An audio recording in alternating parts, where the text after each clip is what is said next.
Okay, that's going, and the HDR is rolling okay.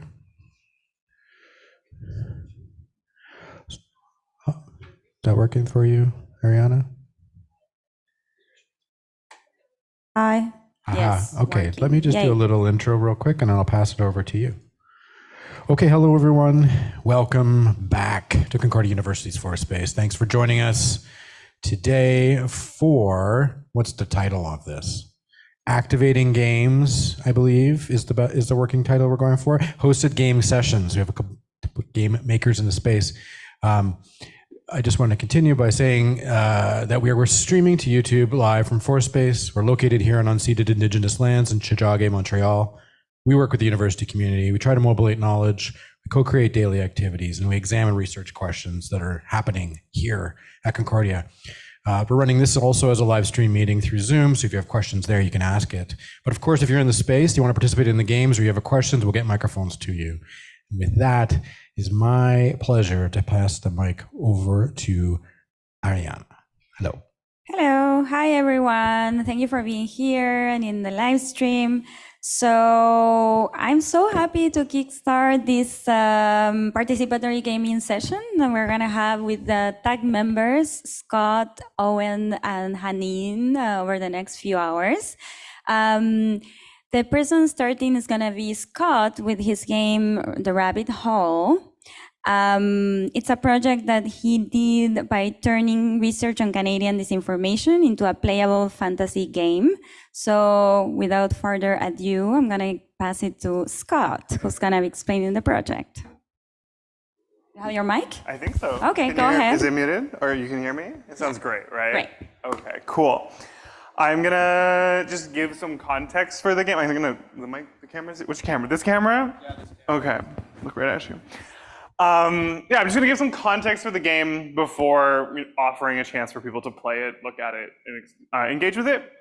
The project in general, the research question that I study or I look at is what happens when we view disinformation from a framework of play? What happens if we say disinformation is play, and what happens if we look at it that way? And so this game, called The Rabbit Hole tentatively, it's a early playtest version, so the names might change and things might change, but we'll go with that for now. I can hear myself on my own computer, so I'm gonna mute that. This version comes out of research that was conducted last November to January. Over a 3-month period, I looked at alt-right partisan pages within the Canadian landscape. I spent qualitative time on each page looking at the top posts, the profiles, the content that was being shared, and I followed that content through the different smaller pages or communities or groups that it was shared to. To do all that, I documented my data using game-making narrative tools. So for anyone familiar making games, there are some tools known as Twine or Ink that has been used in the past. And so in the Zoom, or people might be able to see on the screen, I'm just gonna briefly share kind of the research process.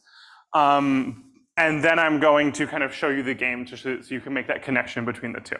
So this is Twine for the unfamiliar. Twine is a narrative adventure builder generator. This is not typically what a Twine story would look like, because what I did for my data collection is I would treat this like a diary journal. So when you're doing qualitative work, you'll go to a page and you'll write kind of your findings in your notes. And I was following these Facebook groups, and there are other, or Instagram groups, or oh my goodness, TikTok groups or Twitter, to other spaces. And so you'll see on here that sometimes I would find like groups called Canada Unity, or I would find people who were kind of prominent in the spaces, and I was seeing what they were sharing to, or what they were asking questions about, or what their content was doing. And I was following to try to make a weird narrative network map of kind of these groups. Canada Proud being a large partisan group that some of you might be familiar with, was a prominent one in the sample, but this was kind of the diary process for the game. And so the reason I'm providing this information is because as I open up and we play the game on that screen there in a minute or two, all the content in the game, while being set in a fantasy kind of space, is based off of this data collection work. So some of the names, some of the locations have been slightly twisted or adjusted to talk about this process from a playful lens. And from my work as a researcher and as a designer, the questions was, well, what happens when we take our real world spaces and we turn it into these kind of narrative actual game spaces. How does it twist? How does it change? And so after the game, I might talk about that a little bit and some of the findings there, but this was more of like a proof of concept over anything else. So the Force Space team told me that they had a way to get it on the screen for people to see. So I'm gonna stop sharing the Zoom screen here. And hopefully the game will be on that screen in a second. So the game is called The Rabbit Hole because my creative juices had been spent on other things, and the nature of the project was following the alt-right partisan rabbit holes online. And so you're welcome to get a copy of this game if you want to play it in your own time, but I thought given the small audience that would be here today and the fact that there's a lot of other stuff in the space, we might just narratively play this together, which might be hard once we get to some of more of the choices.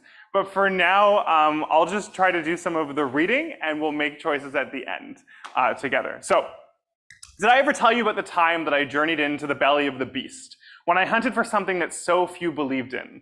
There was a time in my life where I was quite the adventurer, and perhaps now it is time to share that story with you. Am I able to do the clicking, or I can? Or how do I click the button though to click OK? You got to do it? Okay, I can stand there and do it from there. That works too. Great. So it all started when I changed my identity. I rebranded myself, I got rid of my old name and became Will, a new wanderer to the realm who was just curious about what was going on. I branded myself with the colors of the kingdom of Faluk, put on a cape for the purposes of looking rad as hell, and set off on a quest. I was warned of the potential pitfalls, the dangers that lied ahead. There would be long sleepless nights, existential crises, and chaos I could hardly comprehend. But I chose to brave it all. I had my mission and I would not fail. I was armed with a pen and paper and walked into the kingdom standing before me. So again, this is representative of making those Facebook profiles that I used to go through these spaces. I called myself Will Online. It was great. But do we want to enter the kingdom, or do you have questions on what the hell we are reading about? A or B? You can show me 1 for A and 2 for B, and I'll just do like a quick poll. Okay, choice 1. We entered Faluk, which is the kingdoms before us. One of the oldest kingdoms in the land, Faluk emerged out of the ruins of Maispo and stands as a reminder of the webs of change, revolving eras of our history. It rests as a beacon stretching far and wide, casting its influence on the cities, towns, and kingdoms after it. 1 or 2. Sounds impressive, or you went to the whole kingdom. I see 2. Option number 2, please. The second one there. Wonderful. I went to the heart of the kingdom, its central city, Paji, which spirals out into various districts, each frequented with their own communities and peoples.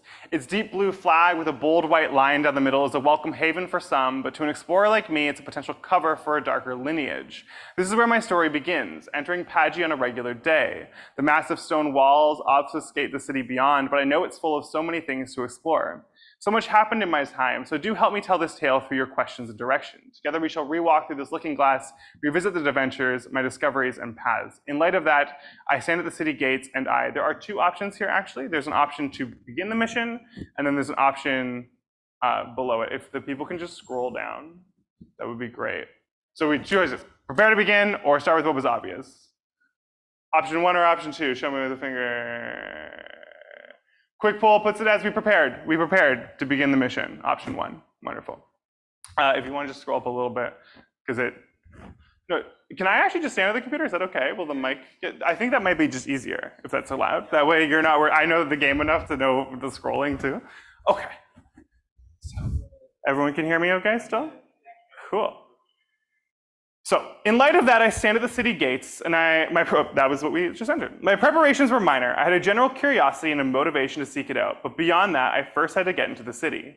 Traveling to the main gate was a slow journey, as everyone had to be approved by a guard. My feet were already tired from walking the dusty road in, but I held a spring in my step as I was finally going to hunt for answers. I decided to disguise myself, not because of any fame I thought I held, but I wanted to fit in or be less noticeable to the people I met. I wore simple clothes, appearing as a traveler, but made sure to have a splash of blue to reference my allegiance to the kingdom. I walked up to the gate alongside a group of rowdy individuals, hoping their rambunctious acts would be direct distraction enough. Yet everyone stopped at the gates for me. It was no worry at all, or it was a fraught encounter. Option 1 or option 2?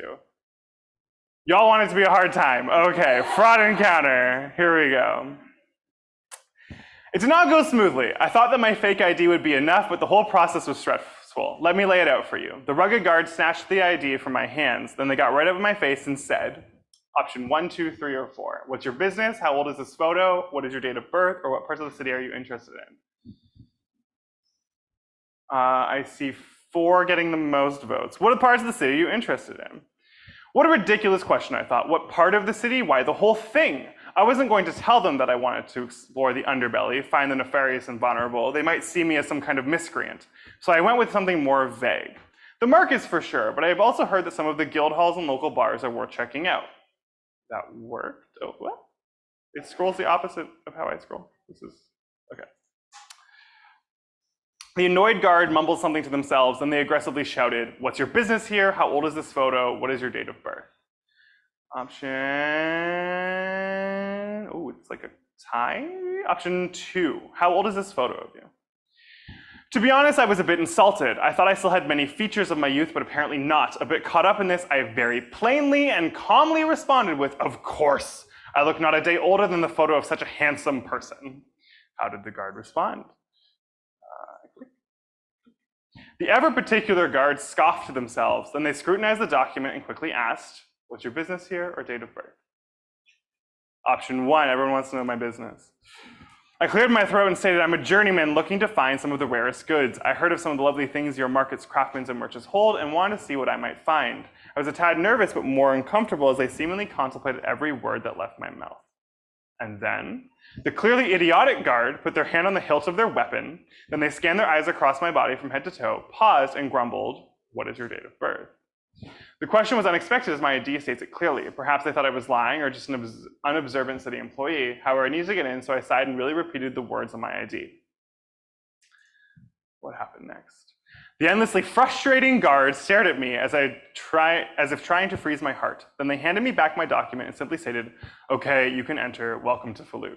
I thanked the guard and scurried past them. If I was going to find Liz Kamfura, I needed to get work done in the city without causing suspicion like that. So just a quick designer note, that process is somewhat reminiscent of trying to make an account for Facebook where it consistently asks you random questions about yourself and who you are and all those things. And that's that in the game. So, Liz Kamfura, what on earth is this kind of thing? Of course, being so buried in my work, I take it as something everyone knows. It's an old thing, artifact, idea. No one is quite sure what it is, but let me tell you it exists. Some say it is the rule of the land whispered through back alleys. Others, the more spiritual among you, might refer to it as divine insights that guide your worldview. Yet there are those who say that Liz Kamfura is an artifact that when wielded can shift the perspectives and insights of every being in the realm. Maybe tell me a bit more, or you might have heard that before. Option 1 or option 2? Show me with your hands, please. I see option 2. People seem to know what's going on. I know it is out there. I believe that it hides in the shadows, the places where the most uneasiness felt, where fear can gather, ideas are constantly at stake, and where truth is the core battleground. I believed it might be found in Paji, blips of its existence swaying opinion and whispering ideas. I traveled to Faluk because it's one of the oldest remnants of this time, with a history that might show signs of Liz Kamfura. I went to Paji as its oldest city, and a place where I know ideas are contested, sometimes for fun, but other times nefarious gain. My goal was to find out where and what this Liz Kamfura might be, is what I set out to do as I entered the city. So we enter the city. Are we going to follow members of the crowd or go to the heart of the city directly? Y'all want to follow people. Let's do it. You might think that following random people would be ridiculous, but my tactics were like no other. I surveilled those around me and noticed that there were those heading further into town, some who clearly had plans and were on a direct route, and others who were clearly lost. As people continued to file in behind me, I felt like I needed to keep moving, so I began to move into the city. So we followed people who seemed to have a plan, we followed those who were moving around their day-to-day, or we decided to go to the heart of the city instead. Option 1, follow those who seem to have a plan. Sometimes in not knowing, we can find interesting things. I wasn't quite sure what to do, but a group of 4 newcomers were making their way towards some of the residential alleys, and I thought I might check that out as well. I kept my distance and decided to see if there was anything interesting. Winding through the roads of the city, I passed through various homes, small businesses, and parks. As I was following, a sign caught my eye which read, "Rally, save Paji from the clowns of leadership." It was fascinating. The symbol of Paji was painted upside down beside it, and the wear and tear on the sign insinuated both time and interest. When I was done looking at it, I realized that group I was following had left. I kept this in mind for later and decided that it was maybe time to head to the town square.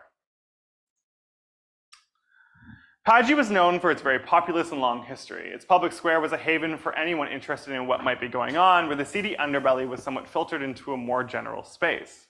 However, I would be lying to you if I said Paji was without issue. In recent years, the main square and city as a whole had grown a bit older, frequented less by the youth who preferred to phase in and out as they engaged in less traditional cities.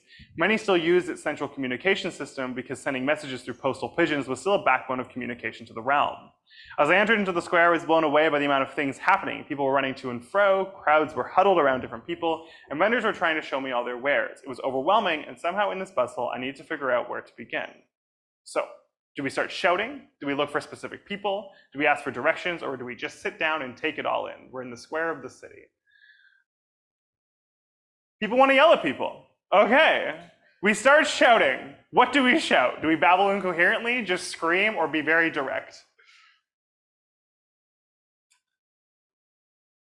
I am seeing babble incoherently. That makes sense. It seemed to generate a lackluster response. A melodic doo-doo-doo play was being played by a bard on a nearby stage, pulling my attention away. Using some kind of device to make their voice travel across the market, a city employee stated, "Welcome to the Central Square. Thanks for being here today. Today, we recommend checking out the artisans of Faluk. They make fine wares that are always worth examining. Or perhaps you want to learn more about this great city. Why not stop by a Paji information booth and see what the city has to offer? Are you hungry? Check out a selection of local cooks and drink makers who are scattered around the square. Paji Square has everything you might want. If you can't find anything, let us know and we'll be happy to direct you. Thank you." The speaker left the stage and the bard played a closing doo-doo-doo as people continued to mill about their day. I regained my composure and decided to yell again or contemplate the suggestions given to me. Yell again. We yell. Again, I filled my lungs, this time hoping to gain attention. I did a snappy hello, then looked around. With concern on their face, a city employee ran towards me. "Are you okay?" "Hi, yes. My name is Will. I was wondering if you could help me find something." "That's what I'm here for," they replied. "What are you looking for?" "Well, you see, I can't easily describe it, but I'm looking for places or individuals who are known to believe things that are more fringe or sometimes problematic." I flashed a smile at the end of the sentence, hoping to alleviate the tone. They paused for a second. I'm guessing this isn't the typical question they get. They looked at me and said, "Well, Paji accepts all and definitely has nothing problematic. Might I suggest these bars and social squares as locations where people sometimes described as fringe might be?" They took out a map, grabbed a pen, and paused. They gave me a mischievous grin, replaced the pen with a chromatic rainbow-tipped quill, which they used to circle locations on the map. "These might match your interests," they stated as they passed the map to me. It gleamed for a second as I grabbed it. "We now have a city map in our inventory. Good job, everyone." As I glanced at the map, they said, "Have a good day," as another person approached them. With map in hand, we can either look at the map right now, or we can look at the market for a bit more. Look at the map or look at the market. So look at it and decide where to go next, or put it in my pocket and decide to check the square. Look at it and decide where to go next. I opened up the map and stared at the city before me. Its chromatic circles pulled my attention. As I gazed upon them, a little label appeared. Intrigued, it seemed I had some choices before me. Today I chose to check out the museum, Paji's Natural Beauty, a social space, Paji Proud, or an influential people, Krishida. Or we can wait and decide to look around the market before doing any of these things. 1, 2, 3, or 4, my friends. Option 2, social space, Paji Proud. Well, all my playtesters chose the museum first. Look at you guys breaking the norm. Okay. The map's ambiguous framing of social space made me unsure what I exactly would be walking into, but I believed Liz Confura might reside in people, then this might be the approach to take. According to the map, Paji Proud was one of the town's largest guilds, a place where any citizen of Paji could go. It was meant to be a watering hole, information center, and a general place to discuss the needs and concerns of Paji. It would be impossible to miss. In fact, I could make out its spire from where I was, and I set off in its direction. Did we take some time to investigate the streets, or did we hustle over to see what was there? We hustling. We running. Okay. The guild hall stood prominent, taking up half a block and 3 stories. Its front entrance was well manicured with a set of Paji's flag hanging beside the main 2 windows. Its white pillars extended 2 stories, and the mix of wood and stone made the building stand out to some of the more rundown options that I had walked past. Flower baskets sat below each window, and a gold-boarded sign by the door read, "Paji Proud, home of the free and strong." The guild hall clearly made a statement among the streets, people seeming to be bustling in and around the building. Do we take some time to watch the people, or shall we head inside? We shall head inside. I took a breath and went inside. I walked into the guild and was immediately stunned by how much was going on. It was 2 floors of people talking, milling, engaging in some kind of game or activity, or just reading the various things on the wall. So what should we check out? The bulletin board? Should we go talk to people in the bar, maybe listen to some conversation in the lounge, or walk the halls and learn the history? 3, that is, observe conversation in the lounge. The lounge is spacious on the right side of the building, with couches lining the back walls and rows of chairs filling the middle of the room. At the front, a small stage is set up with some chairs and table for conversation. Windows cover most of the walls in the room, with large curtains pulled open for the day. I enter the lounge to see a conversation taking place at the front of the room. There isn't a massive crowd, but people are milling in and out. I sneak into a seat at the back of the room. The event seems to be 2 guild members talking about the previous day's news. In this case, it seems that Mayor Trumet had embarrassed Padgy by making a public announcement about incoming health policies for the city. I'm not quite sure what the policies are, but it clearly annoyed these people. They're having a back and forth about it all, sometimes mocking Trumet with voices, or even reenacting the talk with overly characteristic actions. The audience seems to be loving it though, with many laughing hysterically. I observe this and get lost in my own thoughts. Perhaps this is Liz Confura? Maybe this use of humor is one of the ways it can catch on and spread. They're talking about real issues, but we're framing it through jokes and satire. The mystics would say that it bleeds through design insights, and this magic of laughter seems to be effective. Humor can thrive in chaos, a home commonly known to Liz Confura. But how am I to know it really is? I take out my notes and start journaling, filling in my thoughts on Liz Confura so I can review later. We now have a note in our journal note, everyone. Congratulations. As the talk comes to a close, it seems that people are milling about. Do we head out for the day, or should we go check something else out in the guild hall? Y'all want to stick around. I got it. Let's go check out something else. So, bulletin board, chat with people at the bar, observe conversation in the lounge, which we just did, or walk the halls and examine its history. I'm getting option number 2. Let's go get a drink. Okay. The bar is filled with roaring laughter, I assume not from my presence, and was luckily relieved when I noticed that it was due to a comment made by one of the drunker characters in here. As bits of beer trickled down his beard, he received many laughs when he stated, "Mayor Trumet," more like Mayor Fallace. One lady near me gripped my shoulder so hard she was laughing. I politely asked her to remove her hand and got a small wave as she wiped the tears from her eyes. It did not seem like this was anything particularly different than the typical rush, and with happy hour in full swing, it was clearly a good time for all involved. Do we stick around and listen, or do we grab a seat to talk to someone at the bar? Grab a seat it shall be. I sidled up to a gentleman at the end of the oak bar. He was eavesdropping an existing conversation, but once I sat, he gave me a polite nod. Nod back, or shall we introduce ourselves? We shall introduce ourselves. The name's Will, I said, putting out my hand. He gave it a firm handshake. Nice to meet you, Will. Welcome to Padgy Proud. Can I get you a drink? What would we like? Mead, scotch, rum, or water? Mead it is. The drink was made almost immediately. Here you go, the bartender said as he placed the glass on a gilt-emblazoned coaster. I passed him some coin and he looked at me for a second before asking, "You know, I haven't seen you around here before. Are you new in town?" My newfound barmate leaned in, clearly curious as well, as I replied, "I visited before in the past, but this is my first time in a while. I'm guessing you're both locals?" The bartender nodded as the man beside me responded. "I've been here for a long while now, but Padgy's always changing, so I still don't feel like a true local." "Oh, what do you mean by that?" I replied. "Well, I know these parts of town, but Padgy is just too big to really know. I feel like if I leave these boroughs, I get lost in the weeds. I know who I like and what I like and where my people are, and I stick to it. I might not see the whole city, but I see what I need to see." I was surprised to hear this. Interesting. What areas do you stick to? Well, Padgy Proud has been a place for me. You know, they found a way to really appreciate the city for what it's worth, bring us together, and focus on Padgy. I know that there was some drama here. He paused and gives the bartender a look. But Padgy Proud is just a place to get together and talk about what's going on in the city and how we can help. I had some questions. Do we ask about the history? Do we ask about the boroughs? Or do we ask about the drama? Drama, of course. We ask about the drama. What kind of drama? He let out a sigh. It was a while ago now, but people accuse Jal of being in a corporate pocket. I'm sure you can find a poster in the bulletin board about it. Someone puts one up every week or two, only for it to get taken down. He gripped his glass and continued, "It's frustrating because Jal has to pay for this community somehow, and allowing some people to donate to us just means we can stick around and have such a nice space. Sure, some people don't believe in our politics, but it isn't propaganda like they say. It's just us fed up people talking and trying to build a community." Let that hang in the air for a second. You said they still come in and put up posters about it? Yeah, but once a week some troll comes in here to remind us and then leaves. I'm not sure why. Sometimes they even come into our events and they really get us fired up. But you know, I just tell people don't feed the troll and you'll be A-okay. He took a sip from his drink and continued.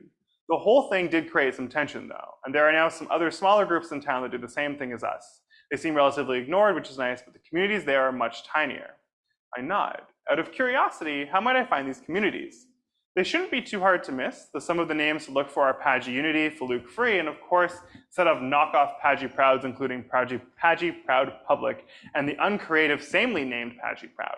Though you can tell the difference because their guild flag is way uglier.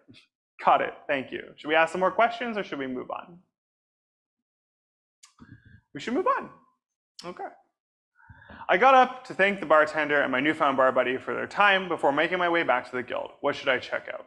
So we've done the bar, we've done the lounge, so we have option 1 is the bulletin board, and option 2 is to walk the halls. I mean, option 4, sorry, is to walk the halls.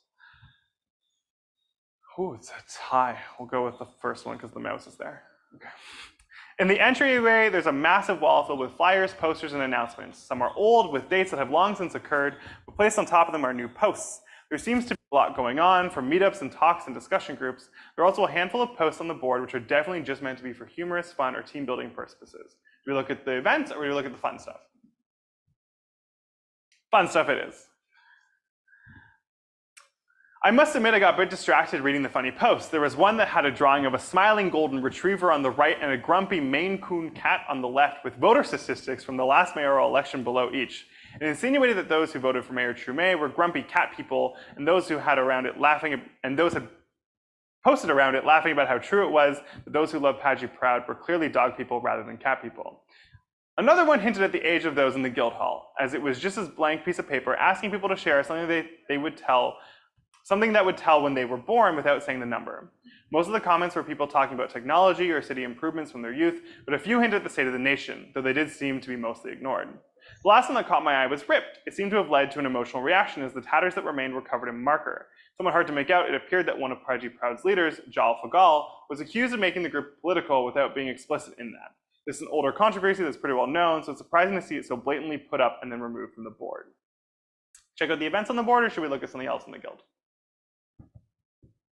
Events. Upon closer inspection, it seems that they have something every day. Most of the flyers were talks about political events happening in Padgy. Earlier today, there had been discussion about Mayor Trumet, who seemed to be a hot button topic for many of the posts. It seemed like there was a talk happening now in the lounge, which we'd already checked out. Do we go somewhere else then? I think that's our only option. However, we've been here a while. We're getting tired and we should perhaps go somewhere else for the day. So as I was walking out, a guild member stopped me and asked, "Are you sure you want to leave without joining our guild?" So, do we want to join the guild or not? We're not going to join the guild. I'm okay, thank you though, I replied as I continued on my way. I pull out my map and decide what to do next. I stared at the city before me. The chromatic circles pulled my attention as I gazed upon them. Little labels appeared. One of the circles has been faded. It seems like the influential person is no longer around. Maybe we'll find them tomorrow. We can check out the museum or we can just go head to bed for the day.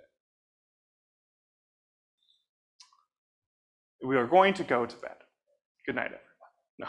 It's been a long day. I decided to head to bed. That took longer than I thought, and after traveling all day, I felt exhausted. I decided to make my way to an inn and grab some sleep for the night.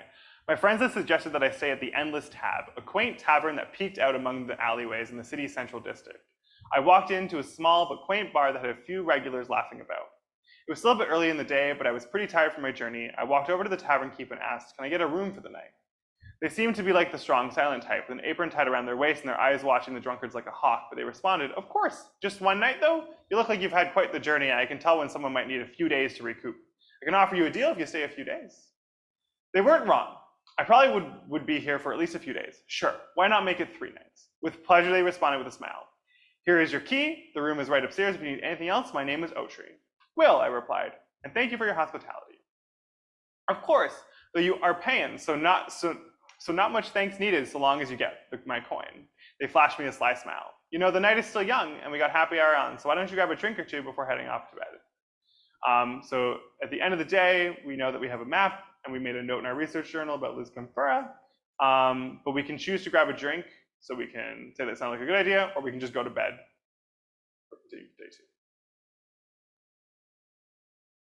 Sound like a good idea, let's grab a drink. You know, I think I just might, I responded. I went upstairs to drop off my bag before making my way back down to the bar. Oshri was waiting and handed me the house drink, which I happily took. Did we observe the bar or talk to some of the people in it? I think that was talk with travelers. The tavern was relatively quiet, but I made eye contact with someone sitting by themselves near the hearth. I gave them a nod, and when they responded, I walked over and asked to mind if I join you. They stretched out their arm and pointed at the chair. Not a word was spoken, but I knew I was welcome to sit. Do we sit in silence or do we ask them some questions? We'll sit in silence. I sat beside them for a bit, enjoying their company. They had a gray cloak which covered most of their body, and they were leaning back in the chair, letting the drink and the room envelop them. It was commanding, and I tried to mimic it, though I'm not sure I was successful. We sat like that for a while. Others began to enter the bar, and it slowly filled up. The night was pretty uneventful, but I did feel like they appreciated me sitting there, and by the end of the night, I enjoyed it. I finished my drink and decided to call it a day. Even resting in the bar made me realize just how exhausted my body was. I went upstairs to bed, yet before I could rest, I spent a few minutes reviewing my notes for the day's adventure, and then closed my eyes to let sleep take over. So again, we have a map, and we have some notes, and we would continue today too. I woke up excited. After all the travel and welcome yesterday, today is my first day full in the city. I got out of bed and went downstairs to ponder my approach for the day. I sat at a table in the tavern, pulled out my city map and my notes, and debated what I might do today. I unfolded the map, and the marker circles danced across the page to highlight some unique considerations for the day. So as this is a playtest version, you only get one choice today, everyone, which is to go to the guild hall, but maybe all of the other 4 choices would be available. But today, we have one choice. I entered the guild, taking in the sights and sounds of the people milled about. What should we check out? So this is a new day in the guild, so things might be different, just so you know. So we can revisit the bulletin board, we can wander the halls, we can check out the bar, or perhaps we can just leave right away. Isabel wants to just leave. We're gonna wander the halls because more people voted for that. I shuffled through the guild's corridor trying to find tidbits that could hint at its history. The walls were adorned with art, flyers, and scraped paint that showed its past, but there were a few images or artifacts to look at. It was quite busy with people chatting, coming to and fro. So there's a membership box near the front entrance. We can go upstairs, we can go to the basement, or we can do something else in the guild, or we can just leave. The basement. Dun, dun, dun. The basement door was slightly ajar, so I proceeded with caution. A dimly lit staircase led into a slightly cooled cellar that seemed to hold some supplies for the bar and its various events. In front of me was a wooden door. Do we approach the door, or do we go back up the stairs? We always approach the door, right? We all played games. I approached the door. I tried the handle, but it appeared to be locked. Do we knock on the door, or do we leave? A lock won't stop us. We knock on the door. Nothing happened. Do we knock again? We knock again. I heard movement from the other side, and after a second, the door cracked open. I don't think you're supposed to be here, a disgruntled voice said from the door. Perhaps you should go. Wait a second, I shouted before I closed the door. It paused right before clicking. What is here, and how do I get in here? If you don't know, you aren't supposed to be here. Get lost, newbie. The last words were barely audible as the door closed. Unsure of what to do, I went back upstairs to the main floor. So we have a membership box. We can go back to the basement. We can go upstairs. We can do something else, or perhaps leave for the day. There was a tie between membership box and basement. I'm gonna tell you right now, the basement's gonna be the same thing, so we're gonna go to the membership box. I walked over to the membership box, which sat on a little wooden table by the front door. Beside it was a piece of paper and a quill, which asked me to input information about myself. The information was minor, nothing I hadn't had to disclose at the city gates. I filled it out and put it in the box. It took about a minute, but then a small compartment on the side of the box opened up, and out popped a bronze pin. I held up the pin, admiring it. It was just the Pagi flag cast in a bronze mold, but something else about it shone. We now have a pin in our inventory. You want to keep exploring, or do you want to leave for the day with our new pin? Keep exploring. Okay. Should we go upstairs? Should we go back to the basement? Should we do something else, or should we have to leave? We're going to go upstairs.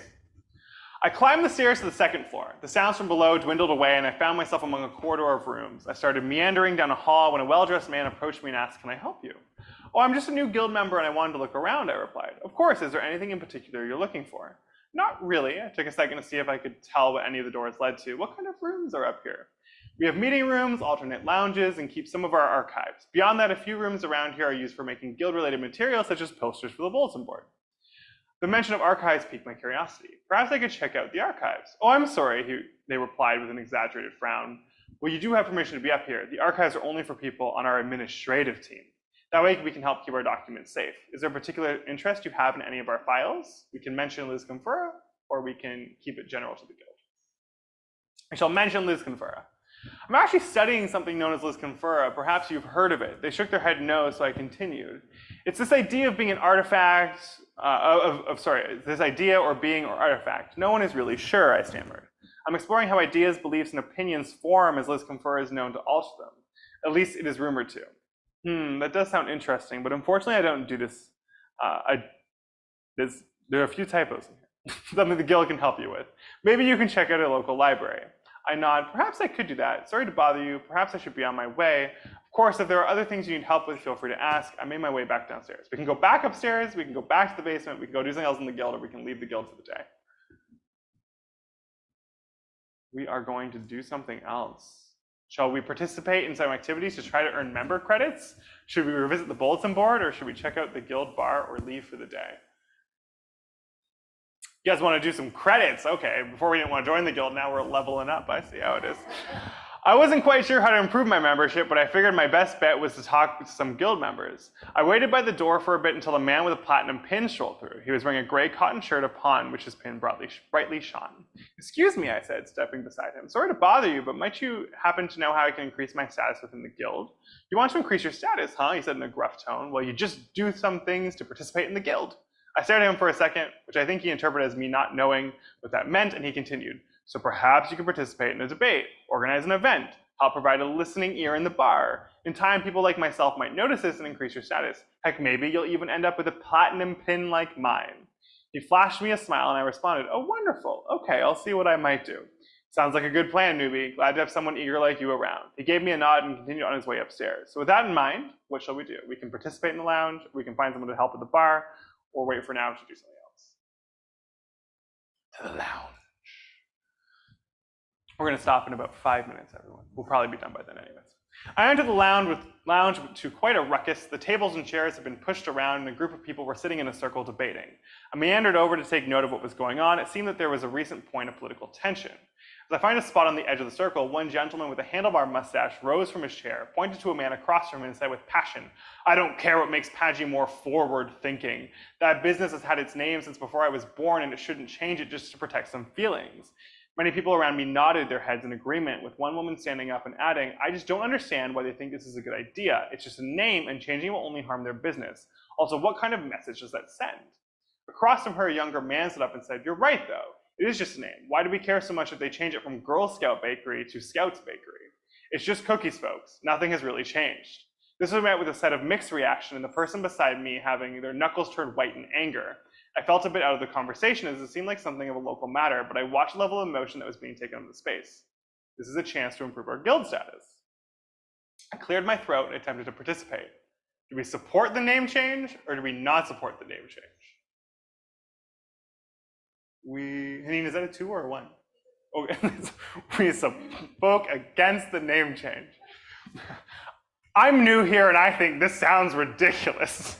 See, he don't even know a thing about us or Pagi, but he gets it, Mustache Man yelled at me. Or maybe the room, it was hard to tell.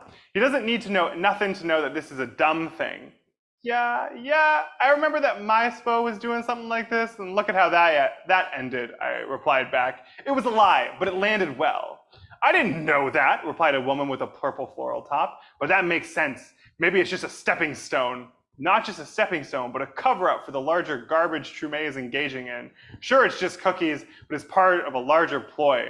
The young man from before decided to chime in again. Let's not get too hasty here. I didn't know that about MySpo either.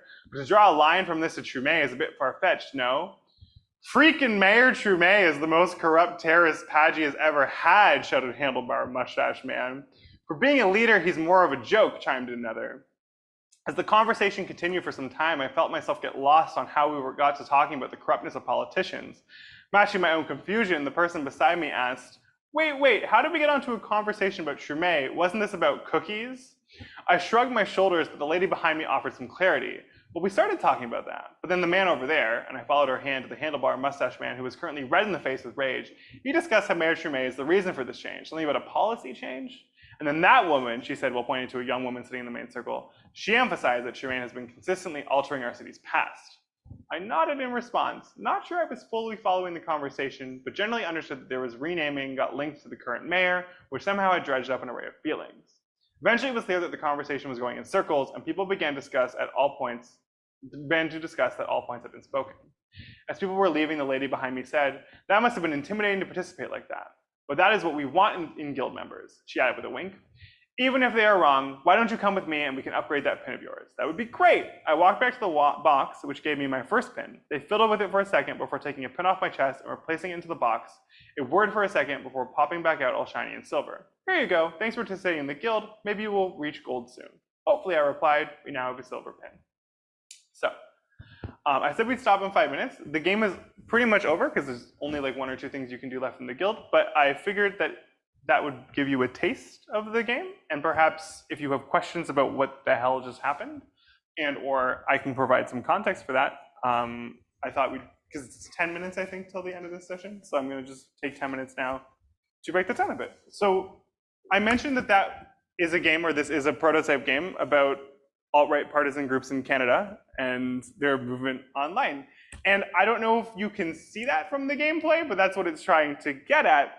And one of the reasons why it's a game that I would only show in context like this, where I can stand here and tell you about it that way, is because I'm concerned as the designer that in this process, perhaps it humanizes the experience too much, right? It takes us away from some of the aspects that we would see in our everyday lives, right? So the idea of the game was to say, well, what happens when we start playing with these groups and communities? And when you do that, you see that they get to a lot of humor-based stuff, a lot of emotion-based stuff, and a lot of jokes and satire. And so the game was an interesting kind of thought experiment for me, and it's something that I might further develop depending on how busy and insane my life gets. But it was initially being like, what happens if we take these networks and we design them through fantasy narratives? And what happens if we actually turn that into a fantasy narrative? And that's what you get.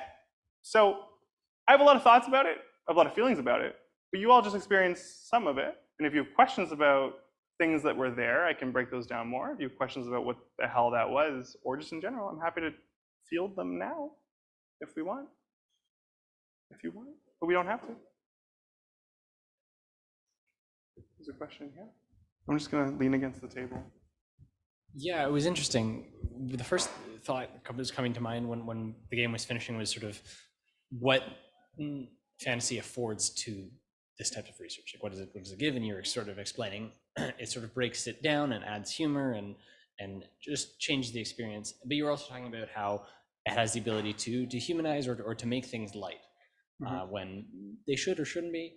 And I guess that's curious to me because it's I like making things that are serious funny, but at the same time, I agree that it could be dangerous. And I'm just, maybe you could elaborate on what you meant by that. Yeah. So I mean, the content that I shared like briefly before playing the game on my computer of like the notes that I've taken, and if I were to show you my screenshots and stuff, there's content in there that is content I wouldn't want the average person to look at on their daily life. You know, I mean, I don't think hate is something that people need to see or be experienced with, but it's important to understand how these communities form. And in case you didn't clock it in the game, Liz Confer is like a pseudonym for disinformation in terms of the work that I'm doing. And so the key kind of finding that my work comes to is that disinformation, well, we always frame it around content, right? When we talk about disinformation, people are always like, look at this fake news story, or look at this false tweet that someone sent, or look at this meme. Those are instances, they're correct, but disinformation becomes a problem or it becomes concerning when you can post something in a group and people will go, that sounds about right. Where it doesn't matter anymore, they're not gonna bother fact checking, they're not gonna bother thinking about it. And so when we play with it, when we go through a game like that, you realize that it's less about the content and more about the communities that are there. And then when we talk about these communities, that's where you can start to get hate beyond just content itself, but hate in the cultures that are formed. And so my hesitancies with this game from like a distribution standpoint is that the formation of those communities are baked into some of the structures that are there, right? Like those conversations in the lounges or in the bar are references to some of those comment sections around posts or hints at some of those things. They're toned down for the purposes of no one needs to actually experience hate to understand what's going on. But there's still like a piece there of like, by toning it down for the game's fantasy, I don't want players to play it and then have false interpretations of how these systems actually function, if that makes sense. It's a delicate balance. Yeah, sure. Exactly. But thank you.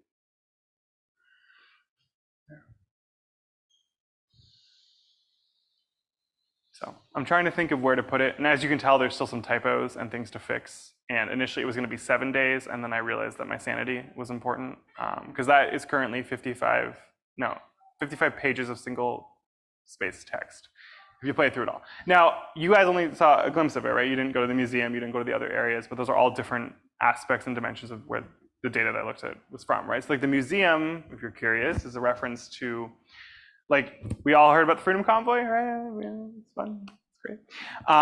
Right, so the idea of freedom being used, or even more recently, if we look at the protests last week of like the protect our kids, right? Patriotism and freedom are constantly used in these kind of movements to bring people in. And so the museum is kind of hearkening towards that. It's the idea of building patriotism so you can spread fallacies within certain spaces and groups. The people that you didn't get a chance to look at in the game are like key influencers in those spaces. So you have like reporters who were fired from their jobs because they were misreporting, and then they were picked up by Rebel News, and eventually they were even fired by Rebel News. So they just made their own. For those unfamiliar, Rebel News is an alt-right news organization in Canada. I don't recommend reading it. But they're fired from that as well, and they go on to make it. There's also a, if you spend some time in the market, there's a fitness influencer who's like really into his body. But there's a weird link between kind of the health cultures that exist out there and disinformation spaces that can exist, where focusing on health, especially we saw during COVID, can lead to a lot of misinterpretations on how certain aspects of science work and function. Anyway, so the game has a lot of dimensions to it, and it's quite long now, and it was a proof of concept for being like, what happens if we take social media and make it playful? And so it's gonna kind of sit there and be there. Yeah. Do you think something like this could exist outside of like a classic text medium like this? Yes. You're still using fantasy, but... So moving forward, because I initially planned to move forward, but I don't want to make this game continuing, I think I would look at something more like RPG Maker, or like something where you can like walk around in the world a bit and see spaces. If I were to like keep designing from a game standpoint, I don't know if I'm going to keep doing what I did of like exploring social media and then making a game on it in the same way, because I think I've kind of found what I was looking to find. I don't know how much more I need to go find what's already, like, we all know disinformation's out there, so it's like what dimensions of it are new that actually would matter for the design standpoint. But from like a media literacy angle, I don't think a text adventure is the answer. Like that's why like this isn't a media literacy game. Like it's not meant to be used to like talk to people about what's going on with disinformation. It was meant as a research tool and a research device. And I could talk about media literacy games because that's the other avenue of the work that I do, where this is kind of like a prelude to like making those games. But there's enough narrative adventures out there that try to show how disinformation works that do a better job, because that's their core goal versus the secondary goal of this. That already exists, and I already have my own problems with those, that I would rather do something else. Because I think a lot of the time when we talk about educational games for disinformation, they railroad players.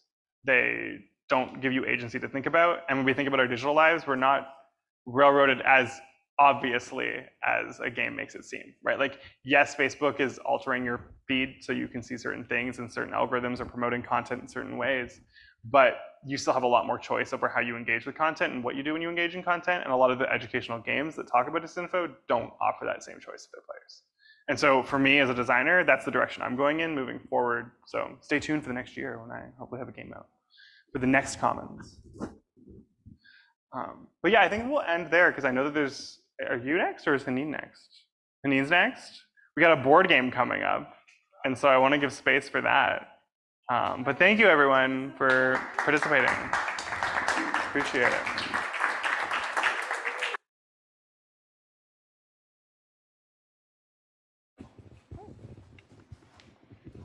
Hi. Hello. All right. So next we have Hanine El Mir presenting their game In Our Garden. In Our Garden is a collaborative and cooperative board game in which players plant crops and maintain their gardens in order to feed the communities over the span of a year.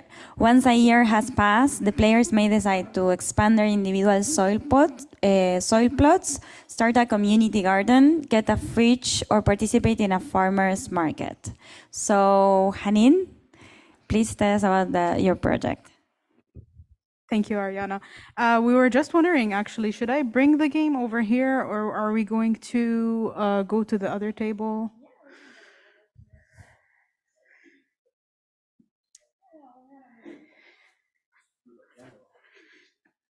Or we could just move the camera over. Yeah.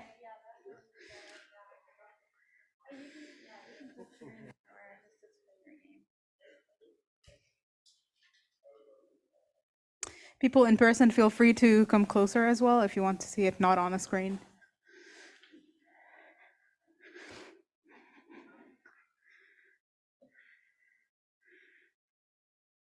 All right.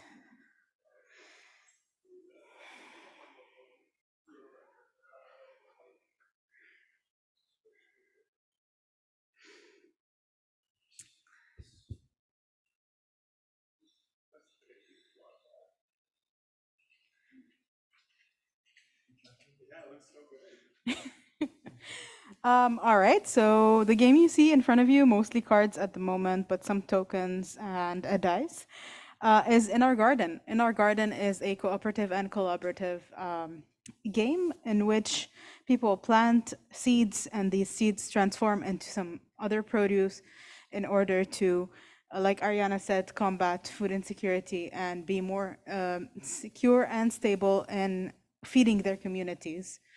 So, In Our Garden stemmed from my interest in food security and stability, but also from the fact that amid the pandemic, especially in 2021 and 2022, the shortages have become much more visible to us.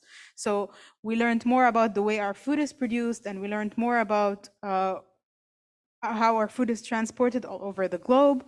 And also, at some point, a head of lettuce would cost $13, which is insane, honestly. Like right now, you can go ahead and there are no shortages and you can buy it for like 99 cents.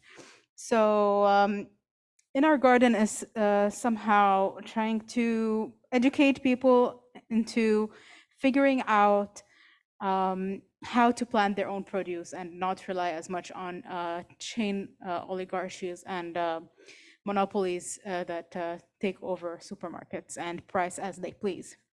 I guess we're gonna play a bit of In Our Garden. If anyone wants to, play, that's true. I'm gonna need both of my hands somehow. If you want. Oh, we might also need to give Leo and Owen a clip-on mic if possible.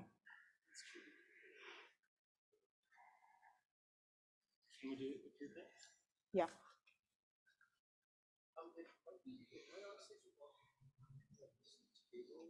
Might be easier to sit around. Okay. Sure. Then we'd be able to get the two cameras as well. That's a good idea. Would that be okay? Yeah. Is it an easy shift? All right. Sorry, I'll take that microphone. I don't want to make you hold on. Thank you.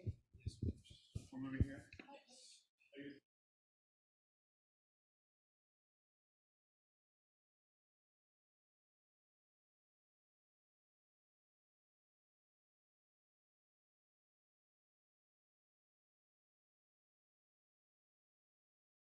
Four means, oh, it's a five. A five.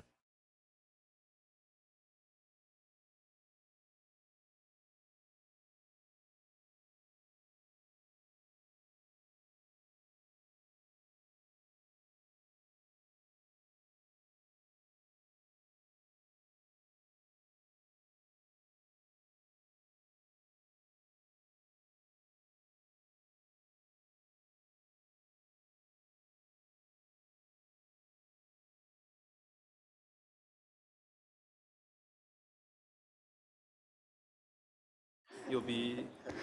All right. Yeah, that's So great. if you click it again, you'll be muted. Perfect. So in front of Owen and Scott, we're gonna have a seed stack and an assorted plant stack. As well as in front of Leo, we have sun tokens and water tokens. So what are we doing here? We're planting, right? Okay, so Garden. for today, each player is going to start with 2 droplets of water and 2 suns. I'll get the paper. Wait, is this competitive or cooperative? I need to know how many I should get. It is cooperative. You're trying to feed your teammates. The person who watered a plant last goes first. In this. I watered a plant last night. Perfect. Go ahead. Okay. What do I do? You're gonna start by rolling the provided d6 to determine today's weather conditions before heading into your garden. It's a 3. I have 3 all day, baby. Let's go. Scott rolled a 3, which in our handy little table over here Love a tells good us table. that it's a cloudy day. Look at them. Cumulonimbus right there. The big one. Yes, okay. To explain to you what a cloudy day does, so when it's sunny or raining, you can remove 1 token from either the sun or the rain mentioned on the card, so the cost of the card. When it's snowing or extra sunny, you may remove 3. In the case that it's cloudy, nothing happens. So you're gonna have to pay full price. Snow is good. Yes. But when it's stormy, you must skip your turn. Because stormy is horrible. What Don't number- go into the what's farm when bad it's number? stormy. What number is stormy? Stormy is number 4. Oh. So, we're continually rolling the die? Every month, you roll the die to determine whether this month is going to be sunny, stormy, or not. Is a month a round or a term? A turn. So, well, a round actually. So Okay. only one person actually rolls the dice. So we'll put this on the side. Yes. Now that we have determined the weather, we're going to head into our garden. So actions that you may take on your turn once you're in your garden, either when starting a new month, you roll the d6 to determine the weather, which we've already done, or you may take any combination of these 2 actions or trade and exchange resources with your community. So if you already have a planted seed in your soil bed, none of us do right now, you may water it using the water tokens that you have, or you may give it energy with the sun tokens allocated to you. You also can harvest it once you've paid its price. If you have empty plots in your soil bed, which we all do right now, because we're just starting, you can draw a new seed card and plant it. You could also either give it water or give it energy, but since you just planted it, now you can't do both. Okay, so the actions are, I can water seeds. You can plant Harvest seed. I can plant seeds. Yeah. I can plant seeds. I can harvest plants. And then, like, give them water. Okay, well, I don't have any seeds, so I won't plant seeds. Yes. So you may go ahead and draw a seed. I draw a seed. I reveal it to the table? Yes. Or is it, okay. All seed cards I are have the a same. seed. Do I Whoa. have to pay for it immediately? You may pay a sun or a. Okay. Sounds good. You may pay 1 sun or 1 water droplet. Okay, I will, I mean, if I don't, what happens? It dies. You can't Well, I harvest. can't murder my No, baby only plant. one. Only one. Because you just planted it. No, I don't want We don't want to overwhelm our seed. No, it's a cloudy day. I want Okay, and that's my turn? Yes. And it's you or you? Yeah, I can go ahead. I'm also going to plant a seed. Seems like it's good first turn play. Yeah. And I'm going to give it sun. Beautiful. Seeds become plants eventually? I Yes. assume? Just watch them not. The plants are I forever. got a seed. What are you gonna spend? Water. Yeah. Yeah. Good gameplay. Shocking Yeah. everyone, I will also take. Wow. Hell yeah. It's a game about planting and you just planted something. Okay, so that's the end of the round? That's the end of the round. You are now, well, I'm now going to roll for weather Okay. because I'm now player number Yeah. 1. And we're gonna keep our handy dandy table next to us. Is there a limit to the amount of rounds in the game? No, well, that's a good question, actually. That's something that I wanted to address. Okay. So in further stages of this game, we would have objective cards and goal cards, such as plant only garlic or plant every variety of the plants that are available on the deck or something like that, which would encourage you to trade with other people who are looking for a plant that they can't draw from the deck. That makes sense. So it's a 2, so it's a rainy day. That's why I got rid of my water last time. I knew it was coming. Saving up for a Yeah, rainy day. exactly. So automatically my seed transforms into a plant because I gave Automatically? it, yeah, I gave it a sun earlier and now it got watered from the rain and I just planted a broccoli. This one goes in the Discord file. So I planted a broccoli. Oh, it's so cute. Thank you. I You did see the that, art. online watchers? Cute broccoli right there. I love it. It's my favorite card. The broccoli is? Yes.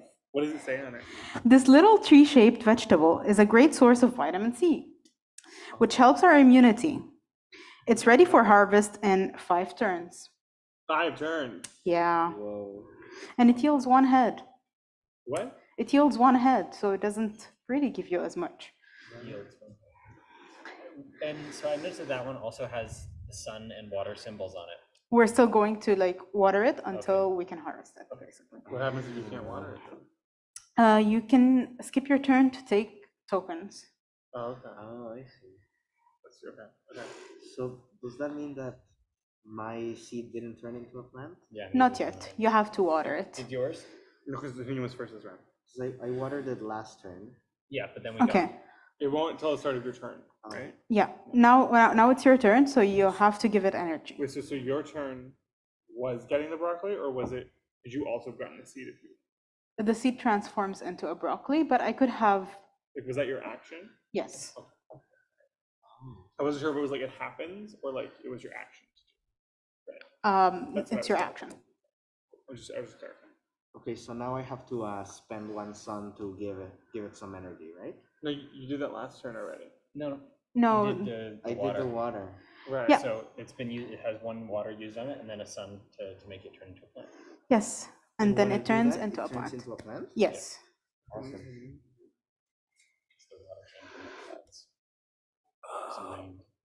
So we had it wrong. I'm We had gonna, it yeah, wrong. no, I shouldn't, yeah, I'm gonna mark it this way. Yeah, I think that marking it is a good idea.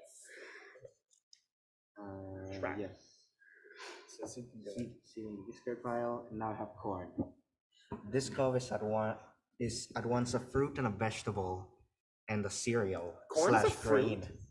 Yes. Sweet yet savory, ready for harvest in 6 turns. Yields 2 ears.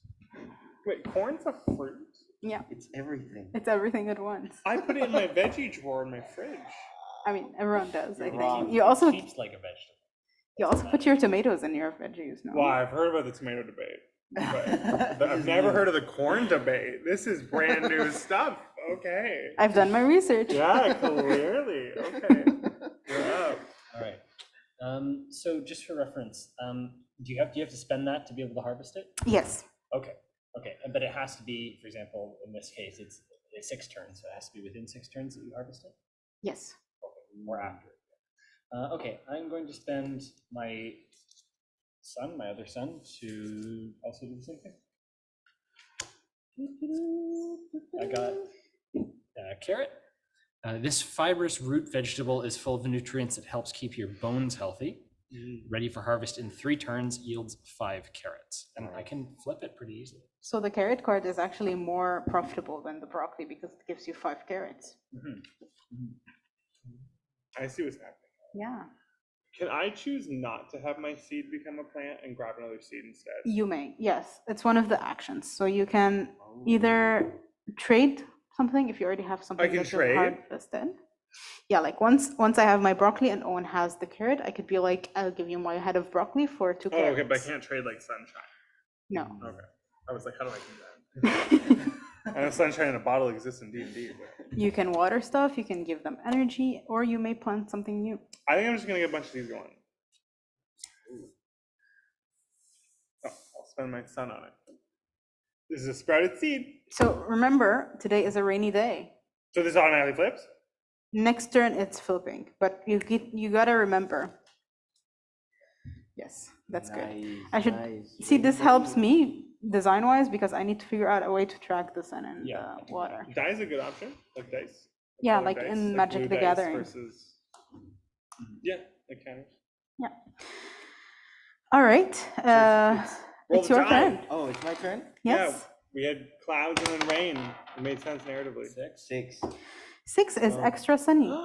What does that mean? Whoa. So when it's Wow. extra sunny, you may remove 3 instead of 1. Y'all gonna be harvesting all around. Crazy. So that means that this gets three Suns. suns automatically? Yes. Here it goes. And I'm gonna spend the water on it. So it's ready. When the time comes. And I still have an action, right? Still have an action. Or was that your action? I think was that that was your my action. That was my Wait, action. was it your? Yeah, you watered it, but Yeah, I watered it. I think you might have something else. You can. Yeah, you can still do something actually. Okay, then I'm gonna plant another seed. That's right. I'm join Seed. baby gardens over here. Because the sun was automatic, so he didn't give it sun and water. He Wait, does just that- gave it water. okay, does that also get sun? No.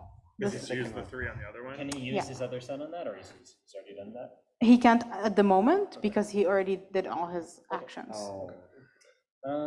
Already. I get my sun on here, Nice. right? Yeah. You get all 3? Yes. And I can do this as a sort of free action, I guess. And Yes. then, yeah, I'll plant another seed. Why not? Yes. Go ahead. Why do you need 3 sun on here? You don't. So you could have actually put Yeah, them just- on the seed Because then or. you could put one on there. Oh, I can spread them around. Okay. Good. Spread the And sunlight. then this is like an Do extra it. one. Sun don't discriminate. Exactly. Hope, at least I hope not. Okay, so this automatically evolves Yes. or grows into the plant it's always meant to be.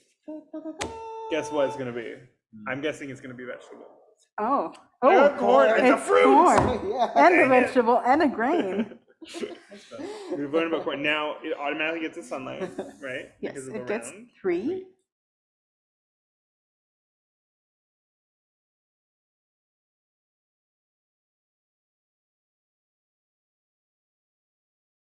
The seed? Yeah, the Yeah. seed. Well, does that happen right away, Hanine? I don't know. I Did it say last that. time. It didn't do it last time because I think you need to like wait for it to like absorb the sun and the.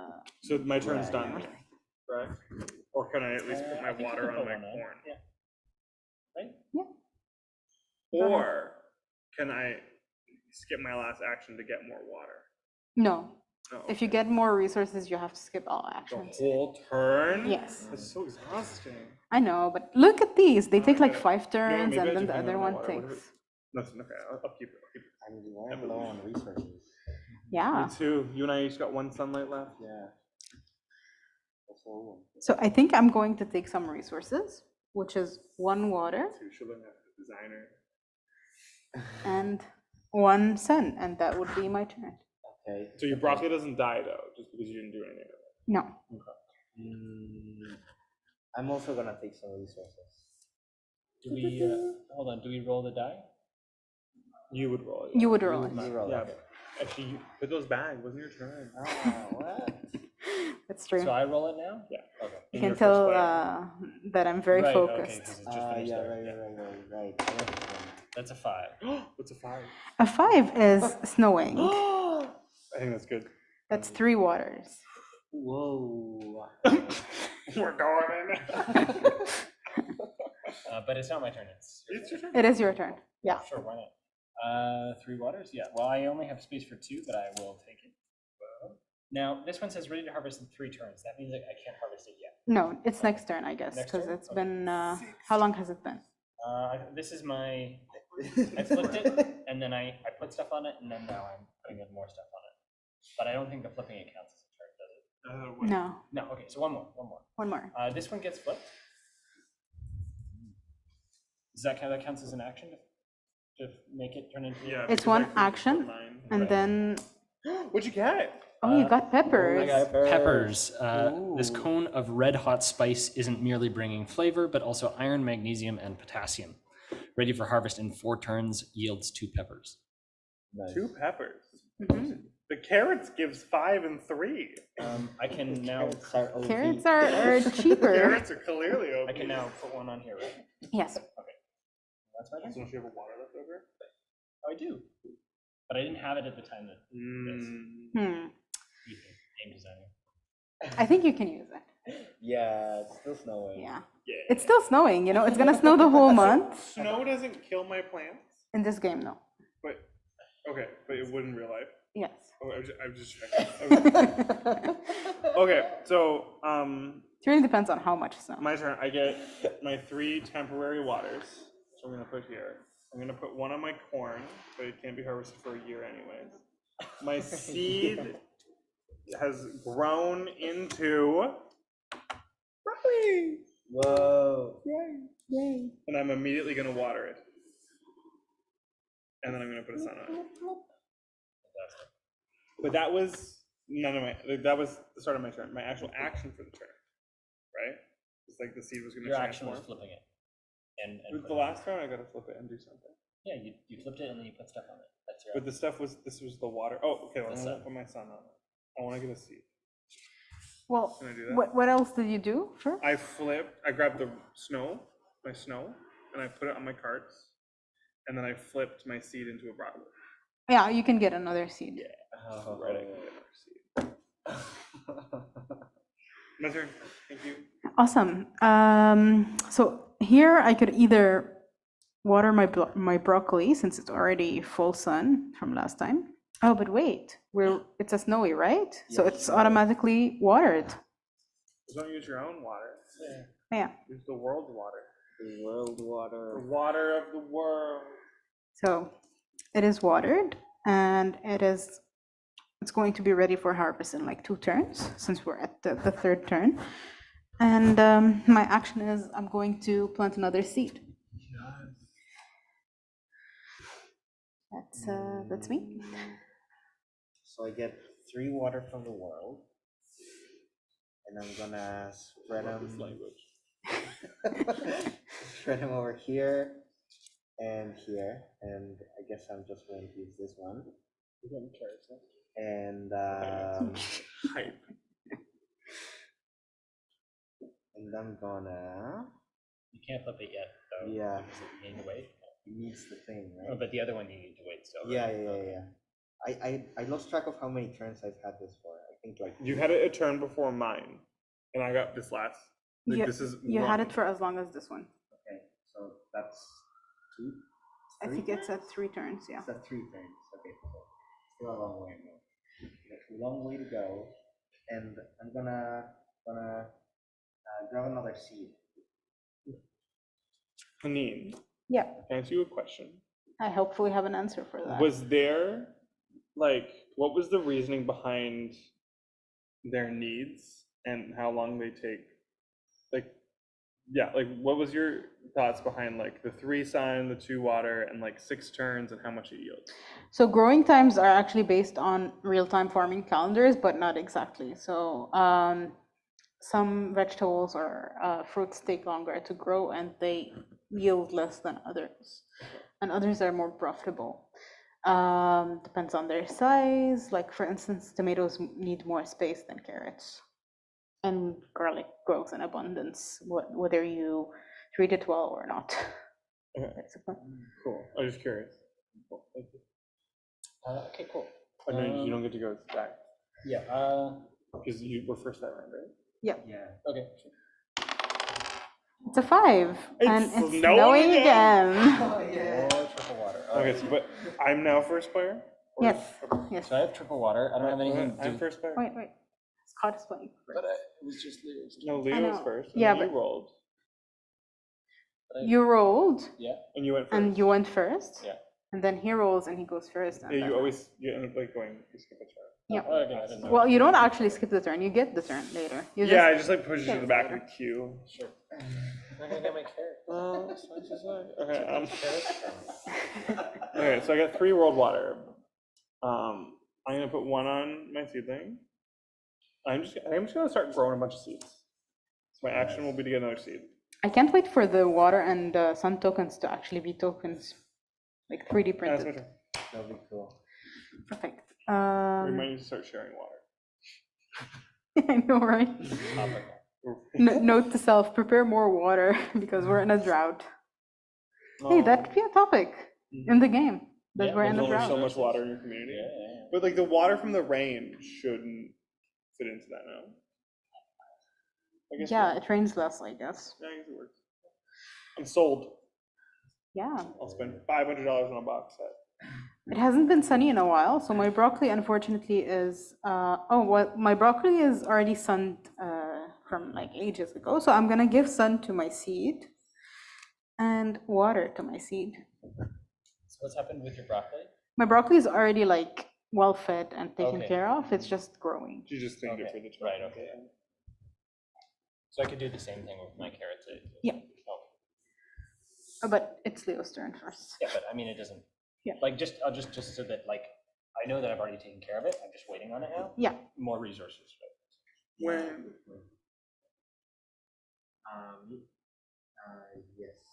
So this guy is already, I've already met the requirements for this guy, but I'm still waiting on its like cycle. Mhm. And then there's 3 water in the world. I'm gonna water my seed, and we're gonna put some sunshine on your it. last resources. My last sunshine. And I'm gonna plant another seed. Yeah. Wasn't that your action though? To put the sunshine on it? Oh yeah, since you put sun. Oh yeah? Wait, no, you can, if you have empty plots in your soil bed, you may draw a new seed card and plant it, and either water it or give it energy. But since the water was given from the world, Yeah, but the sun. He put the sun. he put the sun, so he can do both. Yeah. Oh. And since there's still water in the world, I'm gonna water this guy. Okay, so that could technically work. I didn't specify against or for it, but we didn't let Owen do it last time. So it's up to you I guys. thought we did in the end. We did I don't we? remember. I think we did because I want Leo to water his seedling. Okay, we did. Go ahead. It's at the discretion of the players because I don't remember anything. We are a community. This garden is collaborative. Carrot. Yeah. Carrots. So this is done. Yes. It's all fed. The time has been waited. Now what does happen? You have your carrots, so ideally you would have carrot tokens, but I didn't 3D print anything How yet, cute so would that you be, would though? just flip it, I guess, to know Tap it, that baby. it's already, Between the ribs and. yeah. Taps and attacking. Yeah. Okay. If anybody wants to barter for carrots, better have something good. Water. So why would I want to barter for carrots? Let's say you have an objective that says that you need to plant Oh, because the objectives carrots, aren't fair. I understand. I was like, Oh, yeah, I'm fucking. and you keep drawing everything but carrots, but you're like, I just really want carrots, guys. I think that I'm gonna take my turn off. Does this count as doing something for my turn? No, this was automatic. I think I'm just gonna take my turn off and just get 2 of these. You get So 2 things? I'm empty. You get 2 things, yeah. So because I'm all out. So Roll the die. You're first player again. Ooh. The So pressure. when would the game end? Once the objectives end? Once you've met your objectives, so All once, of them? like, let's say once you've planted one of each, or once. Can you lose? Since it's a collaborative game, you would have to all 4 of you lose, and I didn't make it that hard. Like, I don't think it's possible for all of us not to have planted anything. Yeah, well, I don't think you can lose this version, but like with objectives, is it like if you don't complete them in like 15 turns, the game ends? I didn't put a specific time limit on it. I just, I did that. The story culminates in a year, but the game doesn't have to end like in expansions. Let's call them expansions.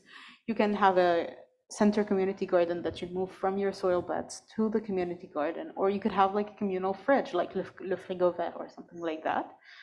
Kind of like, I think you're the one who actually told me that it's similar to A Quiet Year in that sense. A little bit. A little bit, yeah. I can see it.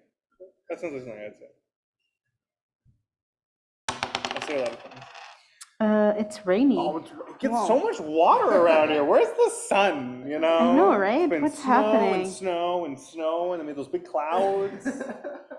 We did get extra sun a while back. Once. It's like we're living in Vancouver. Yeah. It is rainy, and this is Is your broccoli done? it was done already, but it's the fourth turn. Yeah, no, this is is it the fifth? No, the fourth thing. Yeah, so next turn it So would be you done. got those. Yeah, but it's third. I played. That was last turn. This is How many does yours take? this is turn 5. Five? This is totally turn 5. This is turn 5. Well, I didn't play this on my first turn. I played this on my second turn. Yeah, you And played this it takes after. I've I had did. 5 turns in this game. Yeah. Well, we Okay. had this is fifth turn when you played it on the first turn. So yeah, that counts. So put it I on have my second. broccoli. I don't remember. I don't. Okay, so you have 700 broccoli. You have 1 head. I have 1 head You of could broccoli. trade it for carrots, though. Yes, but I don't want carrots right now. So my Carrots. seed is turning into a tomato plant. We haven't seen those yet. What do they do? This fruit hides very well among vegetables. In fact, you'd never find it in a fruit salad. It's ready for harvest in 2 turns and yields 6 tomatoes. Ooh, that's better than carrots. Yeah. That's the true OP. They're also cheaper to make. Yeah. Oh, you should try little ninja faces on the tomatoes because they hide. They hide. That's what you said in the thing. Oh, they hide fruit very well hides. So among if you had, like, a little vegetables. ninja tomato, it'd be really cute.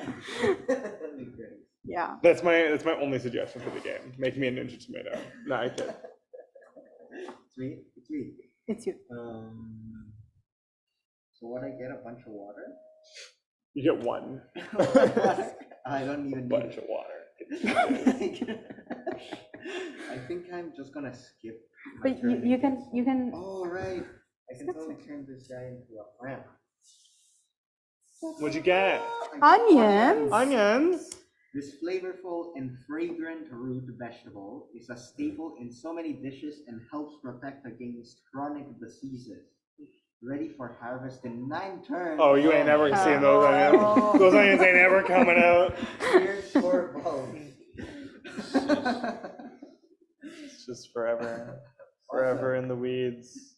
Yeah. And other than that, I'm just gonna skip my turn and grab some resources. But the onions will get watered because of the rain. Oh yes, of course. Doesn't getting the onion technically count as an action?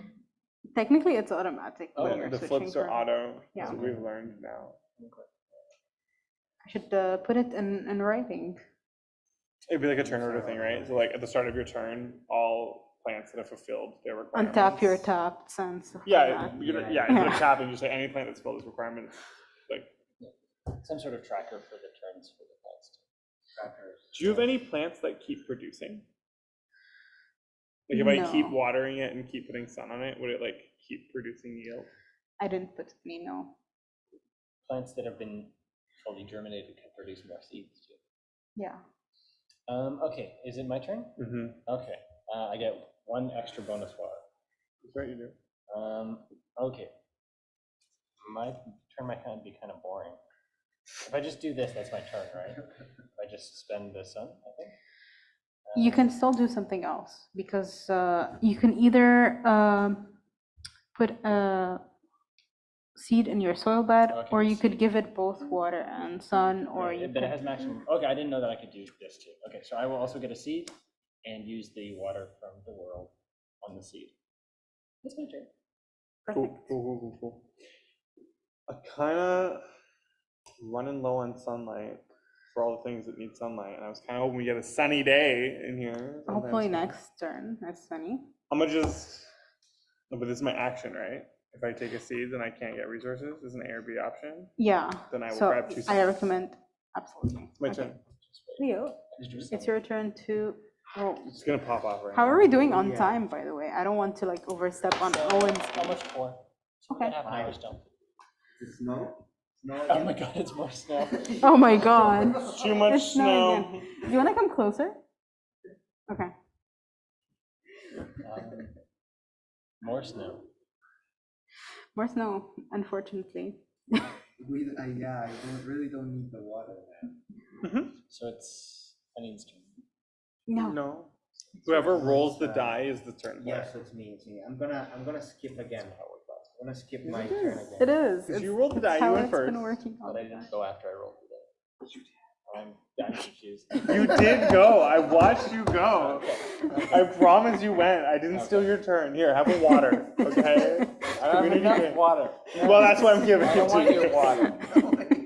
Water smells bad. Okay, Wow. skip my turn by Mineral taking water. some resources. So now it's Owen's turn. Stagnant water. I get 3 imaginary water because we don't have enough tokens to represent them. We kind of do, but we didn't cut them. That's okay. It's okay. You're not gonna I mean, use I have like more than enough. I'm not even gonna use them. I can take some water off my things too, if you want. I think I'm going to spend my turn to get to sun. So what would that look like, getting sun?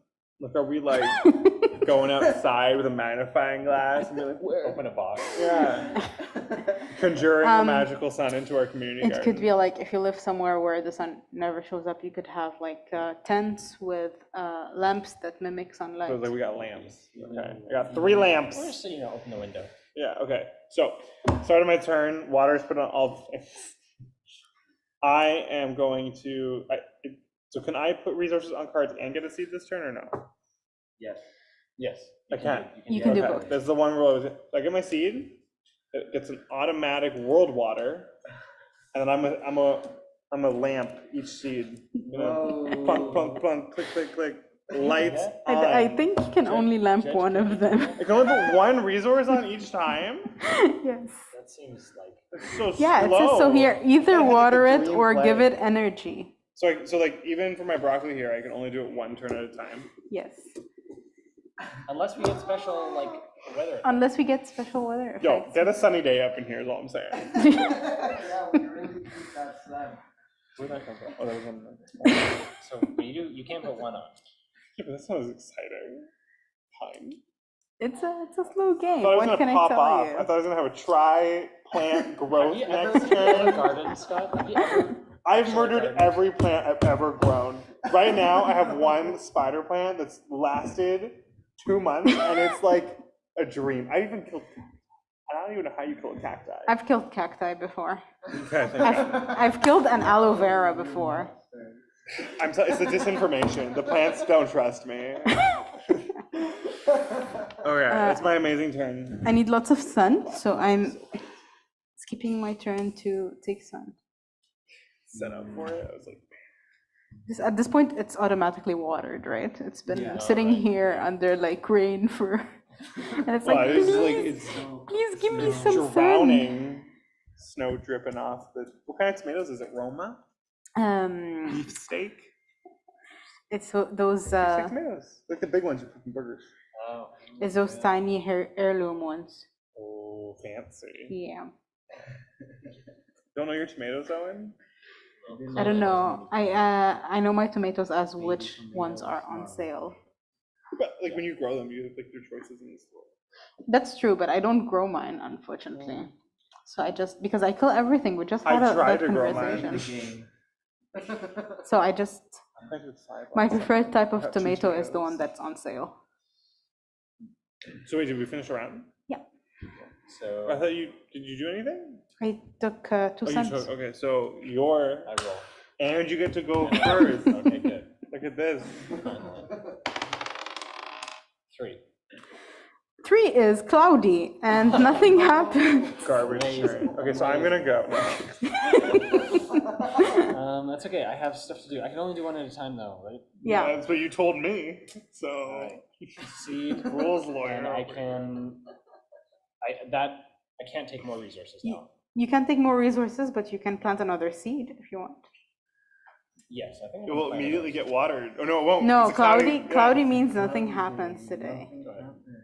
Better than a stormy day, right? Stormy makes everything worse. But you know how, like in Stardew Valley, and I'm thinking also in Story of Seasons, when you plant something the same day, it doesn't water itself, I think. Yeah, I know. But no, if it's a rainy If it's day, rainy. we'll water. Oh, Yeah, okay. in Stardew Valley, at least. I'll put enough of that game. Always go to the mines on a rainy day. Carrots! Yes. Let's go. Okay. So my seed, that was an auto upgrade. My seed automatically became a carrot. Amazing. So, get wrecked in this collaborative game. We're never getting sunlight. But you can only put one sun on a turn. I don't know what the answer is. Yeah, just get a garden going. I guess that's probably the goal. Well, the sooner you get them, The game is called In Our Garden. the sooner you get them flipped, the sooner the little timers on them can start to go, right? Yeah. That's I was just hoping for a sunny day where I get like 3 I think seeds it's in a row. good to. I think okay. Hot strat. Okay. Get as many seeds on boards and flip them as soon as possible. Don't try and fill them up and wait for weather effects to fill them up. That's what I'm saying. Oh my I God, think the real that's play is the smart. first 5 turns is just seed gathering. Yeah. And you use the weather to grow everything. That's so smart. And then you just spam grow. But I mean, Storm. here we have this that's ready for harvest supposedly in 2 turns, but it's been sitting around for Well, 'cause God you're knows not how giving many it sunlight. Exactly. Light a lamp, Hanine. It's your turn. All right, I am giving it sunlight. Nice. Okay. Are you gonna grab a seed? Yeah, sure.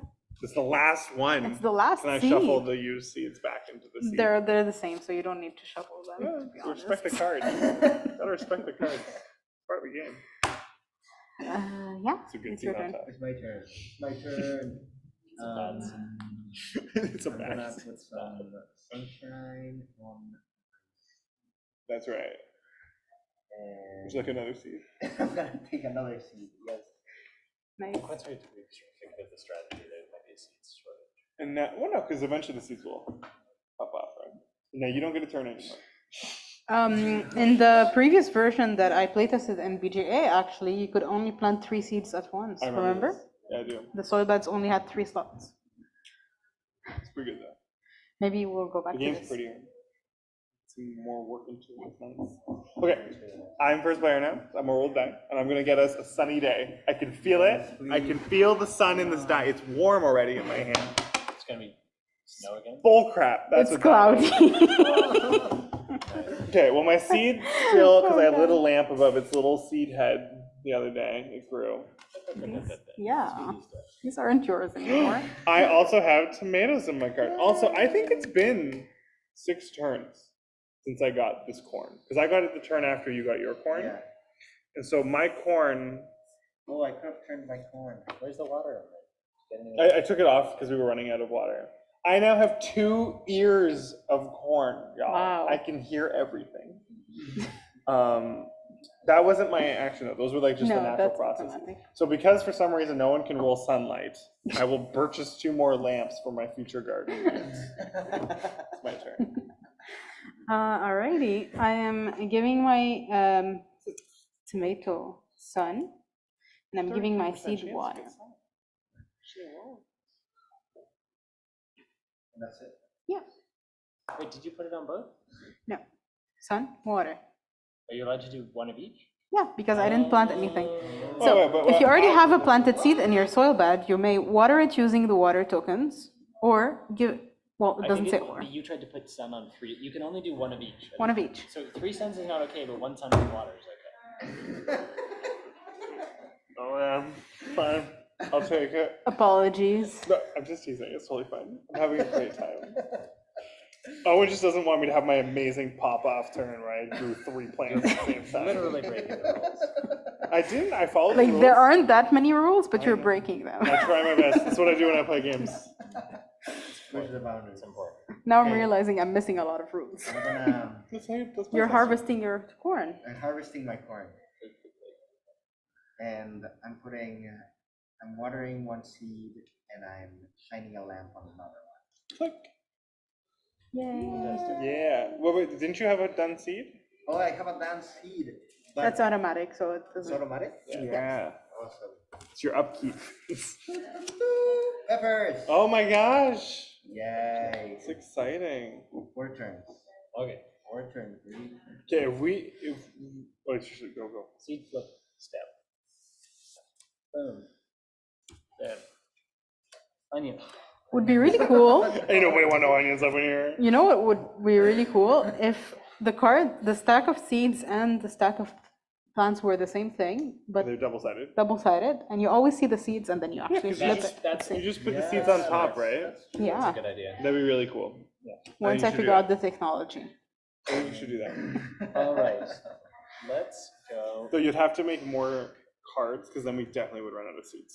Yeah. Because if all of our seeds become the Well, plants, then it's a we'll sit seed in front of- shortage, right? Yeah. So my pepper's definitely been sitting for like over 4 turns, but I haven't fulfilled it yet. So I'm gonna do that, and I think it's gonna flip next. Well, but if it's already had the amount of turns, will it flip automatically when you fill it? No, I think you gotta wait, right? Is it if it already So had it's been the turn? sitting there long enough, but it didn't have the sunlight needed. It doesn't flip automatically. But You then haven't if he paid for puts it. the sun, Yeah, Now it's fulfilled, but I think I still have to wait, right? I think you have to wait. I've always been waiting. I don't care about my onions, gross. I'm gonna put on the seed. Go ahead. okay, so that was. I put them on, but I can also take another seed, right? I'm getting. Like I put a sun and a water on here, and then No, that was your action. my action. No, you can still, I can still grab a seed, right? Totally. No, you can either put sun and water, but since it's cloudy now, you put both sun and water, so you can't have a seed. You can either or and In seed. the past, I've put one on and taken a seed. Yeah, if you put one on and One take a seed. on. Okay, that's a. But if you put both, It's you good to can't. have that distinction in the future. Then. Okay. You can't do both. Yeah, so if you already have a planted seed in your soil bed, you may water it and give it energy.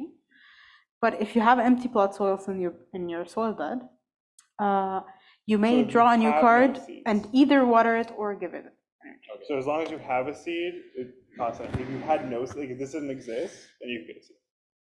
Okay. I'm confused. Go ahead. Well, no, he could still take a seed if this exists, but since he gave both water and energy, Yeah, it's either give one resource and take something, or do 2 resources and don't do it. so either water it or give One it is energy, free, but not 2 is both. not free. But this is if you haven't. What's an empty plot? So remember when we had like the soil bed idea, and there were so 3 empty Does that plots. still exist though? No, Oh, okay. So that's just a language thing. It's still okay. it might come back though. Yeah, having a limit for how big one garden can be makes sense. Mhm. Also, if it's like a shared limit for how many plants you can have, like the collaborative side of things, it also Yeah. might. Sorry, Sorry. that's true. But sorry, it's actually not my turn because I was first, so it's a means roll. I thought I rolled the No, I rolled cloudy. the gross cloudy week. Oh, okay. Here, I thought I liked clouds. Extra sunny. Would you look at that? It was all you, Rowena. Thank you, thank you. Thank you, everyone. I don't know what to why. I don't know what to make sunlight on though. I know exactly where My seed is getting sun. My tomatoes There are are too getting many sun. things that want the sun. Voila. And there's 3 suns? Yes. Oh, wow. I will say the excitement of rolling that 6 was like what I feel when you wake up and it hasn't, but it's been like raining for weeks, and you're like, oh my god, the sun. Sun your I mean, you onions. still got like a year before those onions are done. They're sitting in that dirt. I'm just throwing. gonna sit there. Let it naturally Also, fill I'm gonna out. water my peppers. Okay, And that's all you can do. that's all I can do. Wait, no, since the sun was given, you can still technically Yeah, do you can something. still. I can still like, The sun was free, yeah. Yeah, get another seed up in here. Yeah. Or you could get more resources. no, I don't think so. No, you can't because Okay. he watered. Oh, you water. I didn't know. There we go. Another seed. All right. Flip step. Flip. Boom. Oh, no, nothing happens. I was gonna- I have peppers. I have 2 peppers. I'll trade you some corn. Corn's kind of like boring. You can listen to a lot of things with corn. It has 2 ears. Yeah, but I have 2 peppers. Oh, Think all what things can I you can- listen to with a I can pepper? pepper so many things. How about just 1 corn for 1 pepper? I have no resources. I have 3 sun. I don't think he's really participating in the community, Hanine. I was trying to share my vegetables and fruits. It's because it's actually both, and grains. I was trying to give you a fruit, a grain, and a vegetable at the same Let me time. go see. I'm not paying attention to you anymore. Go ahead. It's quite interesting after playing lots of competitive games with Owen to play a collaborative one. It doesn't look fun. I'm currently winning for number of Winning! plants flipped. Winning! There's no winning! It's collaborative. Exactly. Says the person who only has one flip. Oh my, yeah, okay, but who has a bigger garden? I do. I have 5. We have the same amount total. Other Leo and I have made it our life dream to beat him one day at Azul. I can beat him in a It's not Zool. possible. No, it's not possible. I've never lost a game with a 5-0. Zool. I'm literally 5-0 on it. Correct. Take us outside. Yeah, let's go. Can you turn off the cameras for space? We're gonna okay, so I took my 3 free sun and I put it on my broccoli because it's actually ready to harvest, but I didn't have the sunlight for it, and now I do. See that? That was called top tier gameplay. Did anyone notice that we lost everyone, like staff-wise, people who, audience? We still have Rowena. Marina's amazing. 5 folks online. Hi, online folks. Oh, there's online folks. Yeah. Cool. Yeah. Okay, so I can, that was like a free action because it's like the round. Then I get my seed and I'm gonna sun my other seed. Wait, can I also put water on something? No, that'd be 2. It's either 1 resource. Since you put a Okay, seed, yeah. Okay, I'm Okay, following. I think it's your turn to roll. Yeah, Oh, okay. let's go. Drop it, Lazuli. Extra sunny. That's how we roll. That's why I always believed in you. Always believed. We don't have any sun. I have 3 sun here if you want. There you go. This is just good to Another go. one on my Just gonna preemptively. seed and another one on my onion. Oh, these are almost ready. And the onion will be ready to harvest once 9 turns are up. Yeah. And I can only flip one of the seeds, right? No, both of them, no? Can I flip This both is an of auto thing, It's right? an auto thing, yeah. them? Okay. Or did you just put the sun on them now? No, I put a sun on this one. Okay. But this one's had them from the north. Yeah, you can flip them both. Flip your seeds. Cycle. Yeah. What do you get? What did you get? Honestly, I got Yeah, just- tomatoes. And onions again. your garden's taking a year. Well, tomatoes are fast. Tomatoes are fast. Tomatoes are fast, yeah. And if you have suggestions of plants Oh, that and you would I- like to and I- see, Radishes. yes. Yams. Yeah. Oh, yeah. Pumpkin. Oh, I do think it'd be cool if you had a plant that kept producing. So like if it was like the onions that take like 9, but at the end of the 9, then every round you get an onion after or something. That'd be kind of cool. that would be smart. One of my favorite mechanics from the game Slay the Spire is that when enemies try to like confuse you or they mess with your brain, they insert cards into your deck that are bad. Oh, yeah. So like you could have effects. Weeds. Weeds, exactly. Weeds could show up in here when you plant a seed. Street pollution. Instead of planting a seed, it's a weed pops up and you have to like take your turn or make it or something. Oh, yeah, that would be cool. Yeah. Anyway, You could have like other just like, because if it's a community garden, like in a city, you could have, animals come and, Eat stuff. eat part of your plants. You could have like car exhaust actually like ruin parts of the plant that are growing and stuff. Or like insects eat it up. So I Yeah. distributed the other 2 sun from the world into newly sprouted plants, and I still have my entire like turn to do, right?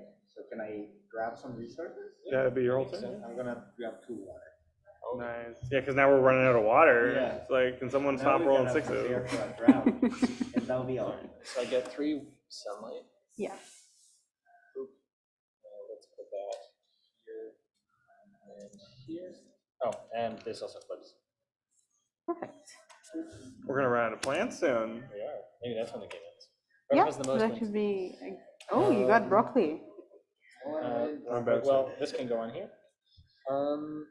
And I still got my turn. So this is gonna get this. You need some water. Yeah, I'm gonna just do that. Everything's Wait. parched.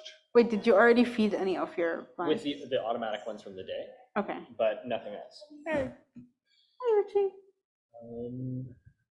That's my go. Okay. Cool. Mr. Competitive over here will now see that I have 2 completed plants. Oh as my God, well. look at you. Well, I don't actually want to trade with you anymore. But hey, do you want to trade a corn for a corn? Yeah. Okay, here. There you go. Nice. Now Wow. trade back. Hey, broccoli for broccoli? Yes, please. Yeah. There you go. See how trading fun that, like, see how fun that You is guys for don't everyone want else? mine because they're superior to yours. Yeah. My seed is also complete at the start of the round. More carrots. Wow. Okay, no need to scoff. See now we don't need to trade with him. There's an abundance of carrots in your garden. Yeah, how's that feel? I still got the ace in the hole, which is the peppers. The version of this game for Owen is in my garden instead of in our garden. So I haven't actually taken my own actions yet this round. So I need to start like making things happen, you know what I mean? So I'm gonna put this and that. Yeah. Thank you. My tomatoes are ready for harvest, so I'm harvesting my tomatoes. Nice. And my seed is going to flip. There's only one more vegetable left. And I think there's only like 10 minutes left or something like We that. have 15 minutes. Okay. Yeah, but I ended mine a bit early just Yeah. for setup time because Owen has I think in 5 minutes or so we can just chat about the game afterwards and set up. Yeah. It's my turn? No, wait, I didn't do You should put anything eggplant in actually. this game. Eggplant. Love an eggplant. Okay. Also, like some more fruits. Like strawberries. Fruits is a good idea. Oh, your Blueberries, turn. Wait, blackberries. no, I can only put one. I think it's just my turn to roll now. Oh, yeah. Yeah, you're right. Have you thought about incorporating like seasons into the game as well? Yes, originally that's what I wanted to do, but then I was like, that's too much work. So maybe later. I don't like think it an would be too expansion. bad. 'Cause you would just have like after X number of rounds move to the next season. Yeah. What'd you get? Snowing again. No, we need water. That's Yeah, good. that's actually true. Yeah, that's okay. That's a good roll. Good job. Way to support the community by bringing That's a in the balanced snow. game. Sun and then snow and then sun and then snow. No, I like the dye as like the weather. That's cool. Yeah. And you can just get like dye with like weather patterns on them, which is really nice. That's what I wanted to do. Remember, I asked you if you Yeah. know some place where I could You print can that. buy them. I think so. So I did my free sun or free water.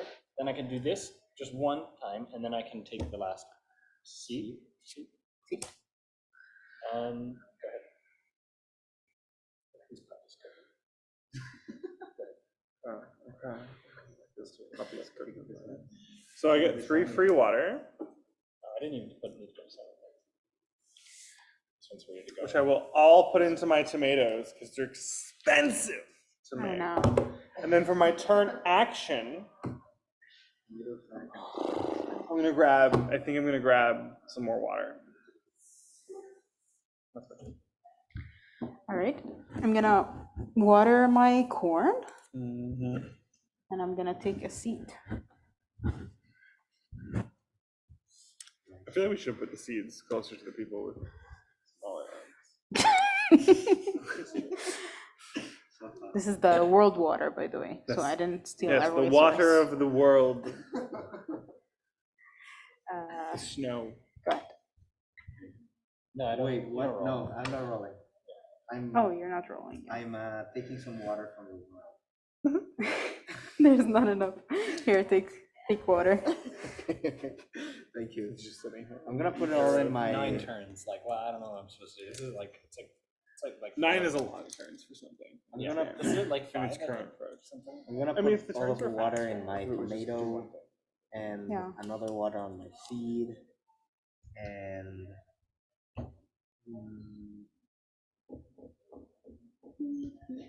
I can't use this water anymore, can I? I can It's only- your own water? Yeah, but I already used another water. Yeah. Yeah, you can't use it. Yeah. Take It's where the world water. I'm just gonna grab a seed. Mm-hmm. I wonder what the last plant is. I go. Wait, so why can't you use the last water? Nowhere to Because put I it. already used Oh. another water. Okay. Okay. Because Yeah. I was like, why did you Yeah. put a seed? Good. You rolled last, right? Yeah, it was the last Yeah. person to roll. So you don't play now. This is the thing that confuses him every time. It's okay, he's just about to watch me destroy You know, him at I'm like community doing things garden. differently and trend You're about to get setting. And in you. No, that sounds weird. I don't know how to say this. Yeah, I'm gonna win in your community garden. That's sunny. it's sunny. It's what we didn't We really get- need. Only one sun. Okay, my son will go here. But look, my tomatoes are done, which puts me at 3 yielded plants. Pretty good. Okay, just you wait.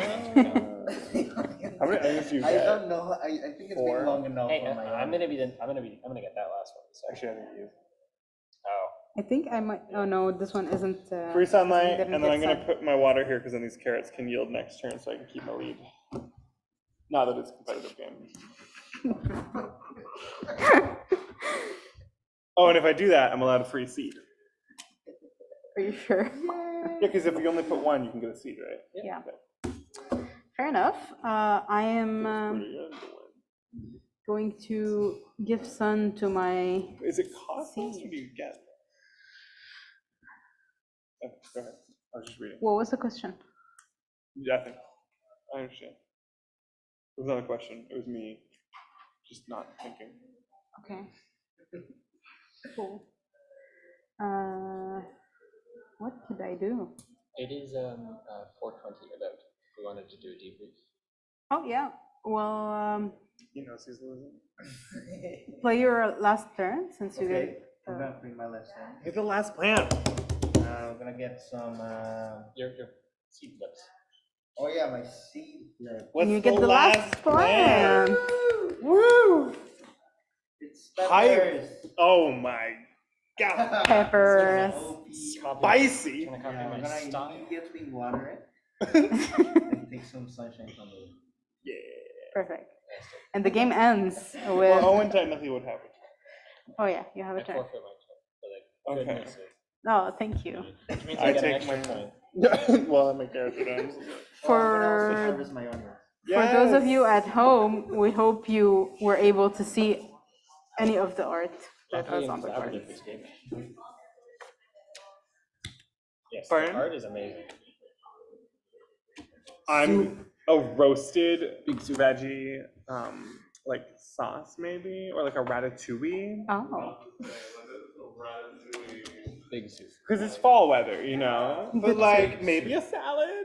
What did I have in the end? What did I? Oh, I put it away. I don't know what I had anymore. I had broccoli, tomatoes, and corn. That sounds delicious.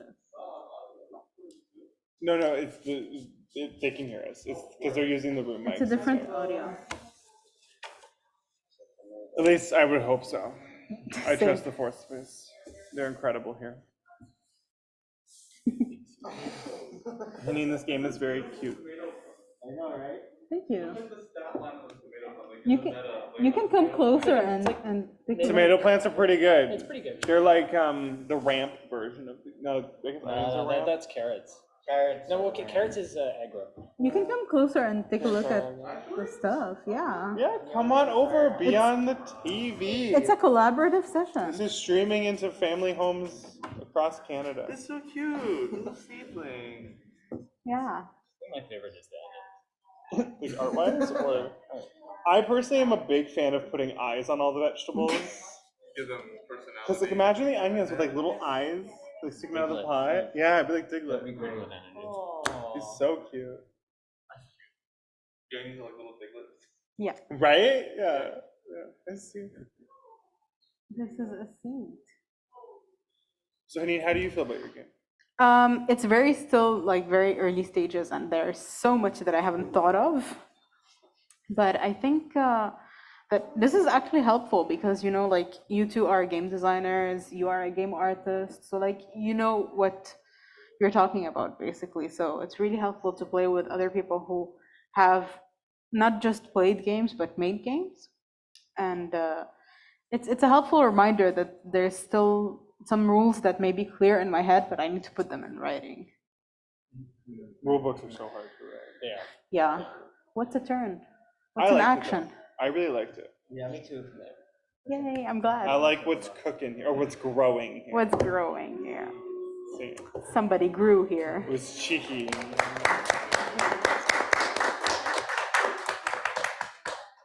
Fantastic. Thank you. I think they have to move the cameras for you. I think I muted myself, right? Yeah. You're gonna be great.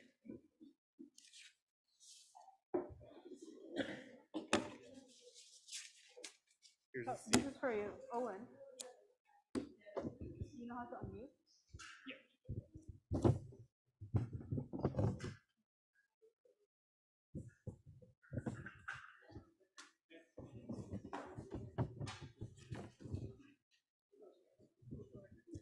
What's this is the camera? Okay.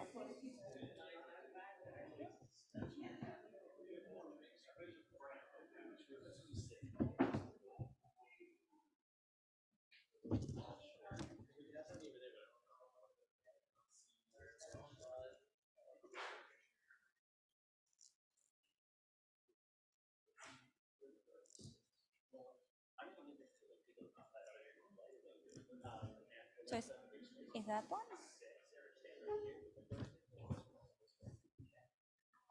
Hi. Okay, that was fun. Thank you, everyone. And our last artist is Owen Hellum. Owen is graduate student, member of Technoculture Art and Games Research Center at Concordia. And he's gonna present his game Underscore. Underscore is an experimental narrative game project that utilizes environmental exploration, advanced non-linear dialogue, and multimedia to reflect ideas of both alienation and kinship. Through engagement with many entities across 3 different acts, the player has the chance to explore concepts of shared suffering, understanding, and joy. So, Owen, if you want to talk a little bit more about your project. Hi. This is going to be a lot more informal probably than some other ones, because this is a game that was made for an undergrad course. So a lot less critical thinking, but a lot more design thinking went into this, I think. Yeah, I'm going to get people to come up to the front and play it, but I'll just talk a little bit. The game was originally designed for a project in which we had to implement a lot of dialogue choices.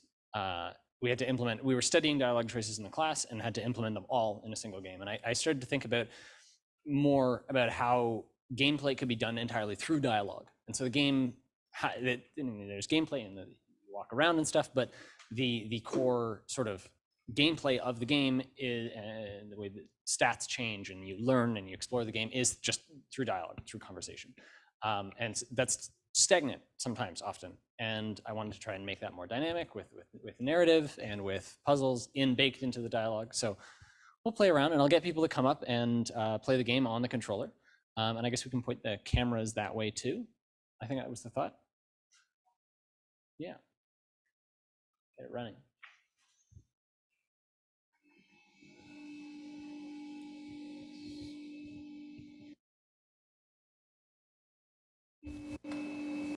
Test. Yeah, so if folks want to come up here. Do you mind if I place it a little more go ahead. center? Sorry. It's playable on controller. And does anybody want to play? I'm not going to play my own game. Justin, come play.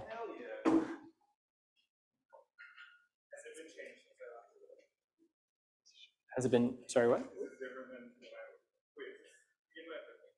I don't think so. No, it's a different game. Oh, it's a different game. I'm with All right, use the sticks to move and the X to select. So sticks to move and X to select. X to select. Yeah. Yeah. Is it possible to turn the lights on?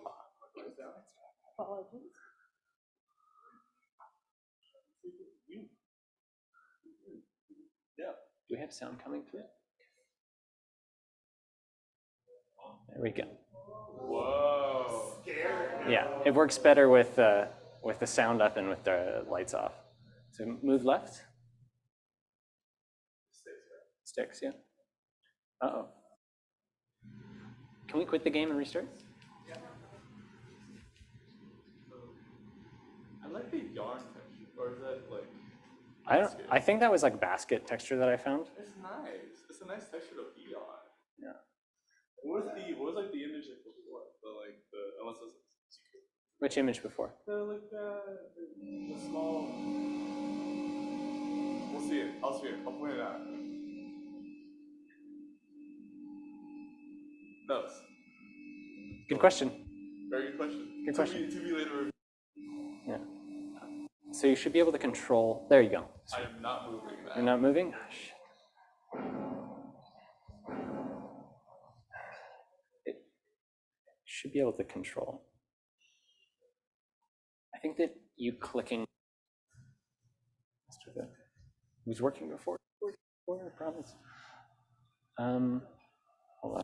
Oh, it's turned off. Try it out. Hey, There we go. We got motion. Okay.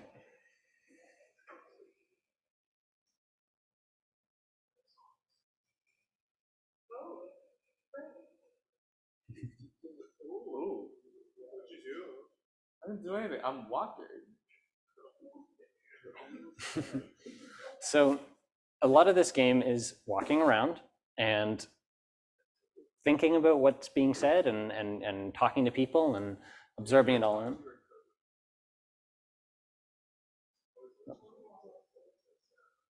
Sooner or later, it had to happen.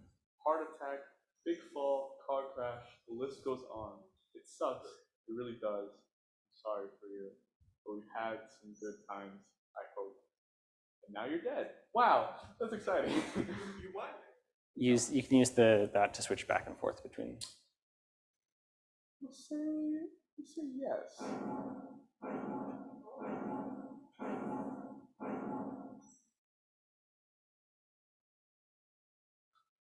Chose the wrong answer. I don't know if there was a right answer. Lean in, there are not going to be too many answers. Oh, that's lovely. I don't believe you. No, this is a really solid instructions where I am. I know you're gonna get going and move beyond the stagnant place to beast halls and jelly clouds that's coming. But it's worthwhile. You know the little moments that you forgot about, the work that you haven't noticed. You're rewarded for that. Deserved it. So much effort. That's affirming. So yeah, when the call out for the commons started, I felt like this game would be quite applicable for reasons that will come up.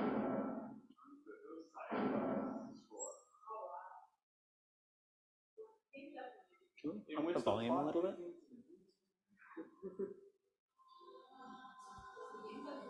Yeah. So I used 3 music tracks in this game. I didn't license them, so don't sue me. This first one is by the Kinks. This is Strangers, I believe. Strangers by the Kinks.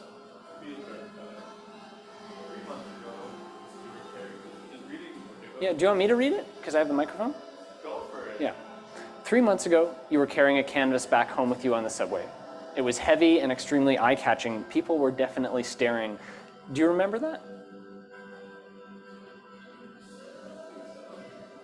How did that make you feel?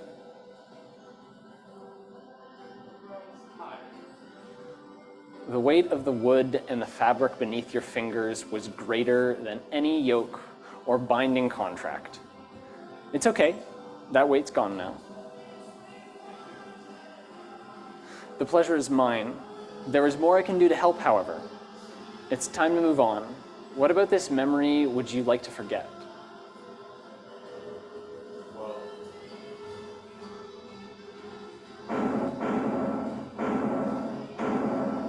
It's done. Keep moving.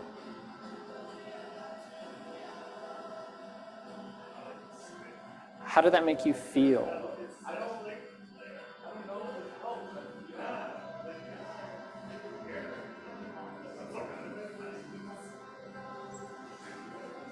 6 years to this date, you were sitting in your living room. You were staring at a flashy magazine cover that was covered with an image of thousands of grains of rice.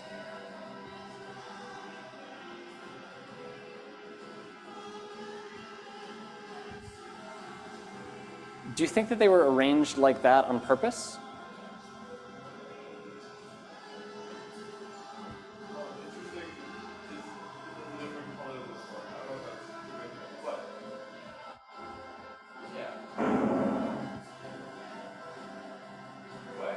I know you want to feel like someone is listening, creating just for you. You felt that pull your whole life. Sometimes it was true, sometimes not. It's true now. You're not supposed to understand too much of it. No. I'll explain stuff later, but I think it's sort of like interesting in the ways that like I feel very responsible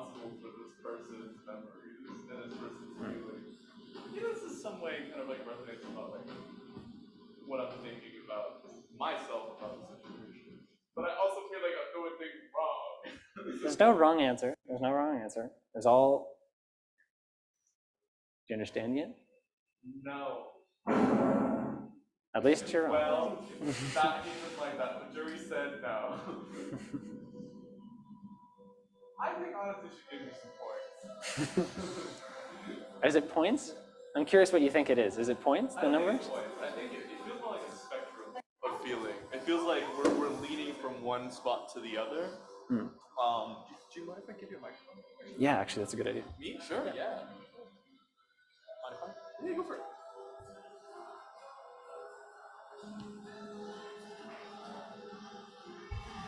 You're live.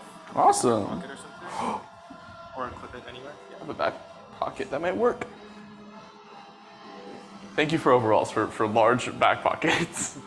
Oh my god, I like hear my echo. So, for the development of this game, I designed my. It took 3 weeks to do the base game plus patches afterwards, and so I developed my own dialogue system in Unity that parsed text files, and that's why I was able to write like expansive dialogue like this super quickly. Yeah. It was rudimentary and specific, but I figured that dialogue would be such a big element of the game.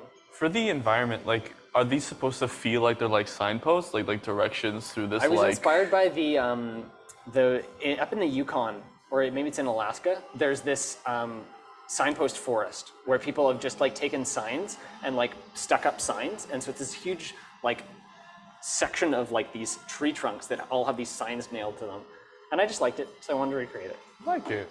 It feels to me, if you're thinking about like purgatory and like direction, like you want to like know that this is like a standby state to something more. I can find something in you, something that seems to underscore every thought in my head. Yeah, the thing. I need you to, please.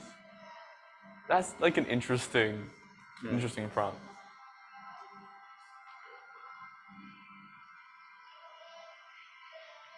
Oh, that's interesting.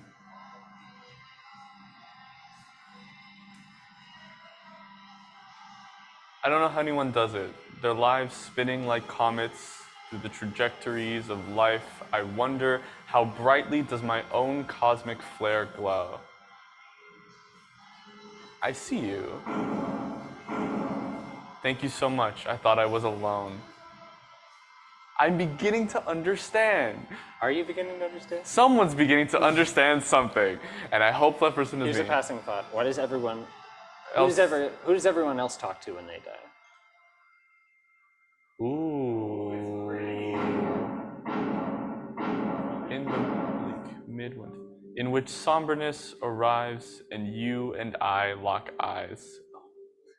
The music that's playing right now is In the Bleak Midwinter by the Worcester Choral Choir, I believe. Something like that.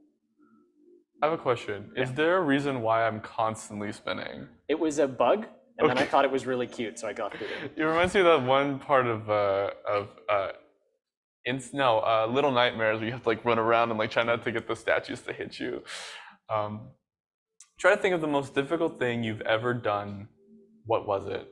Oof. That last one. Let's say I designed something. Why was it so hard? I had to keep proving myself. To who? Oh, that's loaded. To myself. I know it felt that way. I know it hurt. But I saw the effort all of us here did. Are you a hallucination, a fleeting thought as my brain? It's supposed to say, I think, decomposes. I'm you. Up to 12. I look amazing, personally. I think I look fantastic. What's with the... So it's supposed to be like ice, I would assume, down here? Yeah, I went for sort of like an ice texture.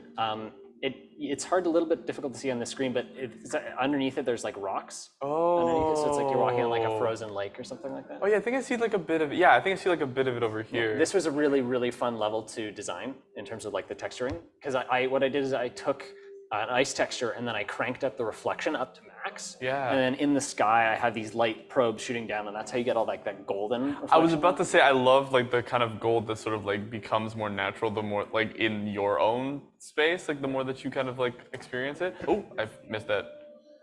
Forgive me for being human. My worries tend to get the best of me. I understand. I can't. You were always there for me. Are you mad at me for doubting your existence? Oh, disappointed feels worse than mad. Just disappointed feels weird to think this isn't for me after all. It is. This all is. But as part of that, it needs to be for me too. That's how being human works. Oh, I like that. I like that a lot. That's a little disconnected one that I wanted to stick in there. I like that because they're also a different color than me. They're like a red. Each of them have a different color. Do they? And the colors matter. The colors represent things. The colors matter. Is there a reason why the colors matter apparently? So each person you talk to will slowly change to a color as you talk to them, and those colors are keyed into certain types of dialogue. Cool. Oh, so like they change color when you talk to them, or is this band just blue? Yeah, watch this. Do you understand yet? I'm dead. I think, yeah. I think we understood that plainly, but I think this one's more fun. Yes, yes, yes, yes. Me, you, the eyes through the screen. Fundamentally, I can see you. What does it mean? It's Big Brother, season 26. We're not ready for that yet. Keep moving. There's sort of like, I like the sort of like the wasteland type feel, like I think the environment says a lot about like sort of the disconnect and the dissonance you feel as like the main sort of entity, I will say. This person is green. I like green. That's cute. Oh, and then you get the dialogue option that somebody said to you. Yeah. This was really fun to put together, this one. Oh yeah, 100%. Let's pass it on.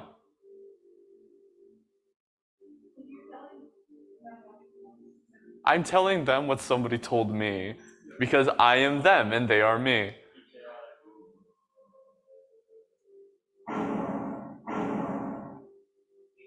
$16? 16. Wow, I am everyone. In which all comes crashing down and everything is in its place. Everyone here is me. Apologies to everyone in advance. So there's flowers. The music in this one is Will Varley's Dreamland. Nice. I've ascended in some capacity. Do I understand yet? No, never really did.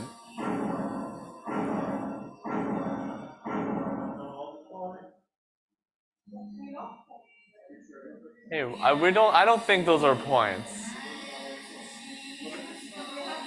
Perhaps that's the cosmic irony of it all. Though the austerity of this place rings true, it's fundamentally no different from our waking world. And I still feel the same. I don't know what to say. You're correct, but I have no test for this. No measure for understanding. Jeez. Those seem like two very big answers. Rest is important. I've been going for so long, funneling you again and again through the cycle. Maybe you're right. Wow, I'm going up. Maybe this time this all stops. So what happens now? I'm releasing you. You're free. But I'm also releasing myself. No more comforting the dead. We all deserve nothingness. Oh, let's do like the middle one, because that one's special. I love you too.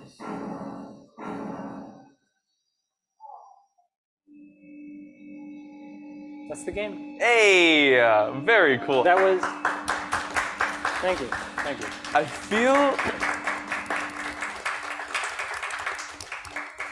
I I feel like I like assimilated to this reality a little too quickly. Like I feel like I have no idea. I think there was. I don't know if there was a possibility to figure out what happened, or I guess maybe it doesn't even matter.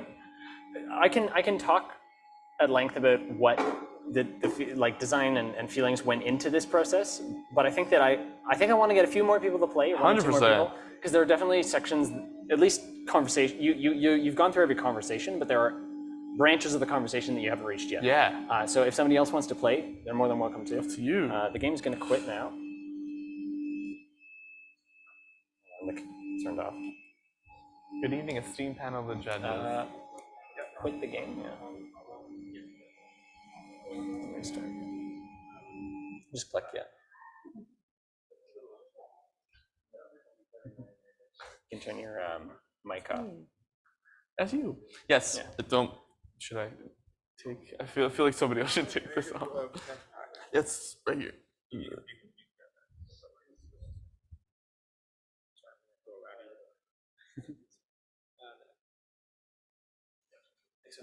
Yes, fantastic. For the game. Does anybody else want to play the game? Yeah, come on up. Is it going to be significantly different than the first time, or? You're gonna pass through the same conversations that Justin did, but you have the ability to take.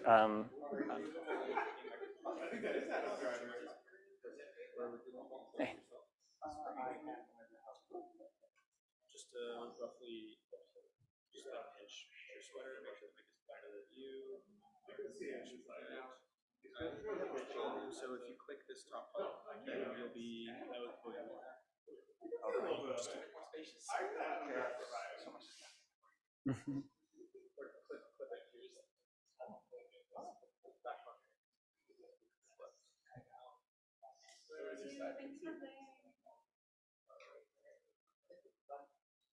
See you, Leo. Yes, you could download the game for yourself at omch.itch.io/_.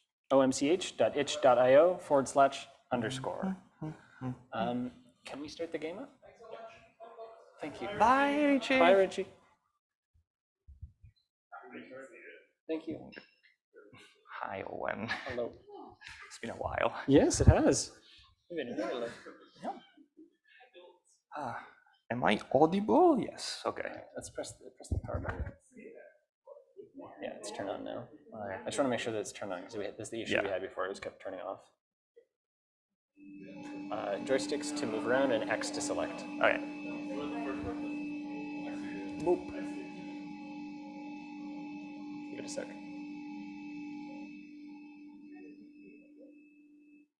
And I spin.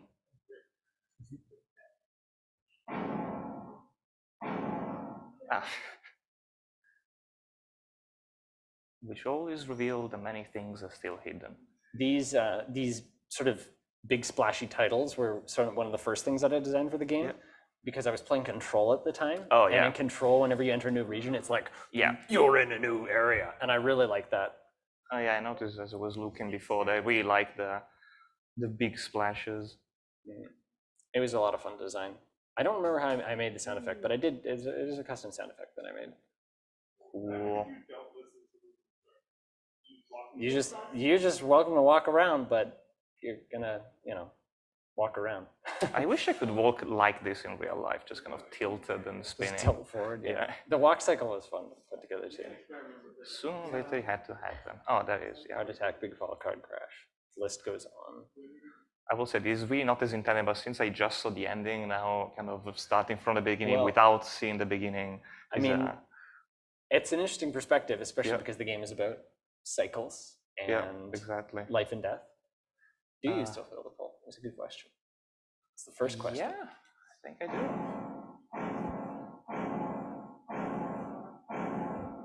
The mysterious numbers are also an interesting touch. What's inside?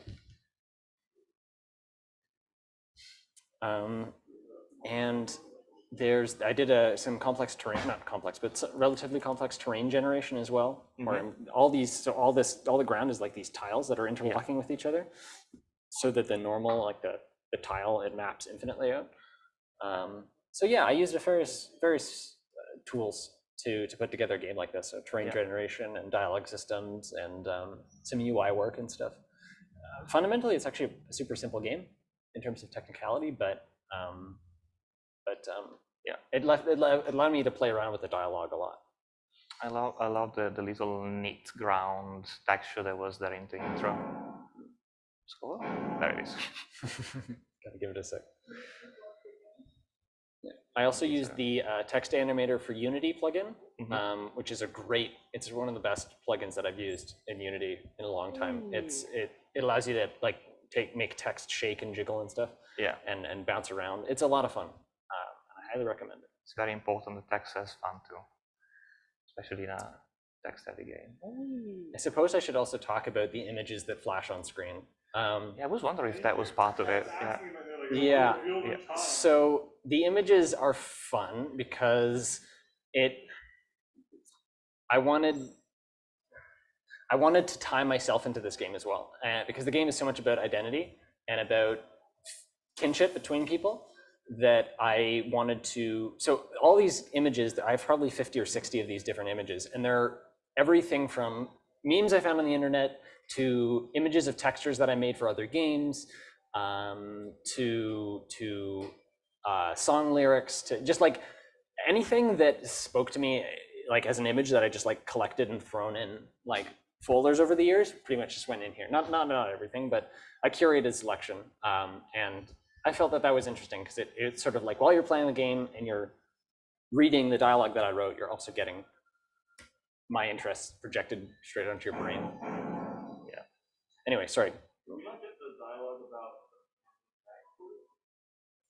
I think I skipped it. I think I tried to press X to talk, and it was already talking. Could be that. Yeah. Scary monkeys.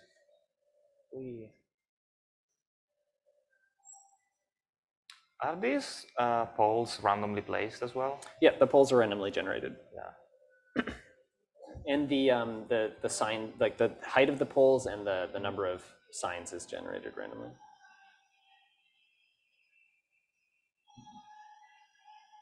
The subway, the canvas on the subway was the first one dialogue that I wrote, and this was the second one.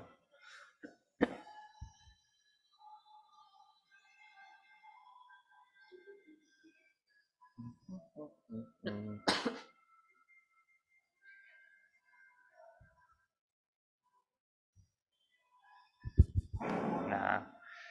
I'm sorry, number, you will go down. No. Yeah. You just sort of make your way through it. But no, it doesn't change a thing. But the higher the number you get, the more dialogue options are unlocked. So if you have a low number, their dialogue bubbles will pop up, but you won't be able to see what the text is and you won't be able to select it. So it's like the more you are in tune with what the game is trying to tell you, the more you're able to communicate with it. Yeah. Though with the controller that I just added like this weekend, the controller compatibility, that might bypass that. I'll have to see. In each level, there's the yellow character, and they keep trying. They ask you each time if you understand. And the character in the last level, the only one, is the yellow character. And at that point, if you've amassed enough understanding, I suppose, then things get revealed, sort of. That's one of the main ways to do it. But another way to do it is to not lean into the game's messaging, sort of messaging. Yeah. The choices that increase the numbers, are they just the yellow boxes, or are there other things? They're the yellow ones, yeah. Yeah. So you kind of already know what to do to increase the knowledge of the point, right? Because you could just spam all the yellow ones, yeah. But generally, they're tied into the deeper meanings of the game. Yeah. No, I was wondering why did you decide to have them be visible rather than like everything else in the game? Because it's harder, I suppose.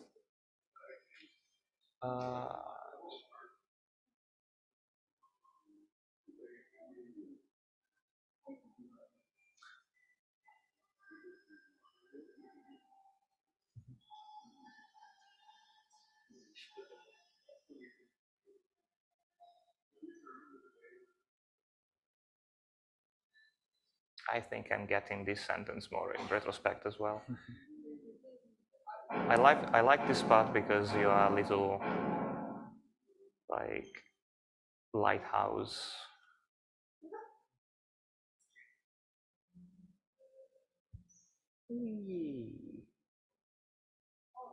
There's a one part in this level where there's like a red light. Yeah.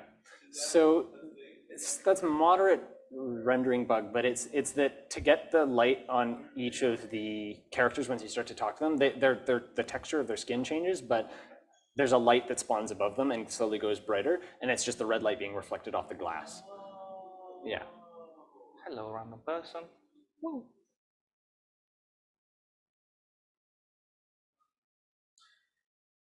What was it? So I think Justin selected. Yeah, I designed something. I designed something. So yeah. I want to do something else. So this is one of the ones where you don't have enough. Yeah. You could try clicking on it, but I don't think that you're. I think the controller might bypass it, but. No, that's right. Very low number for me. Yeah. It's not a score. My gamer capital is so low. Did they? Oh no, they have. The lower the number, it does pigeonhole you into certain dialogue trees. Hello. Which means you will see things that haven't been seen before. Yeah. How long is this game taking me? 3 weeks. The whole thing? 3 weeks. Yeah, it was for a class, so I had to get it done. But then I did some patching and stuff, but like 90% of the game was done in 3 weeks.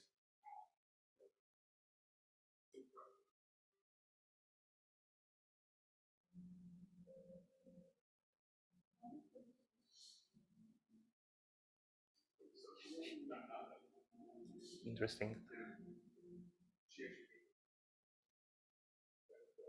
So a lot of what I was thinking about when I was making this game was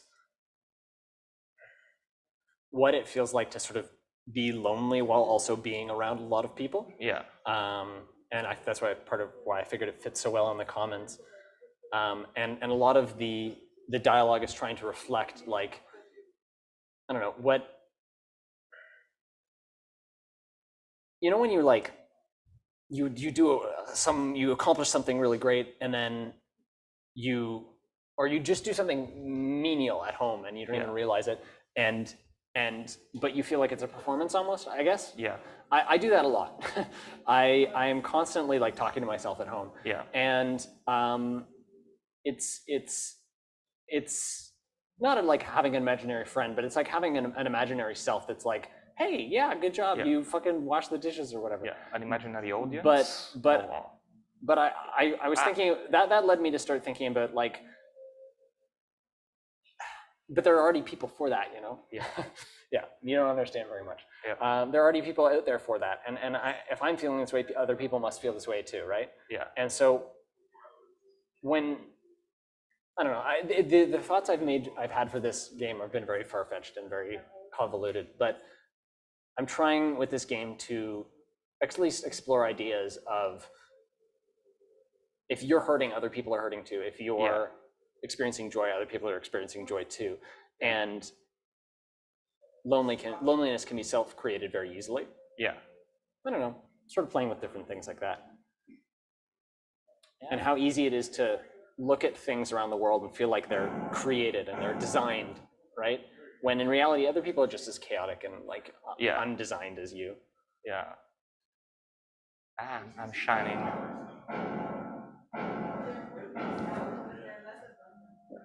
The levels, I had this big list of different types of levels I wanted, and one of them that was always really in my head was like on the moon, but there's flowers growing.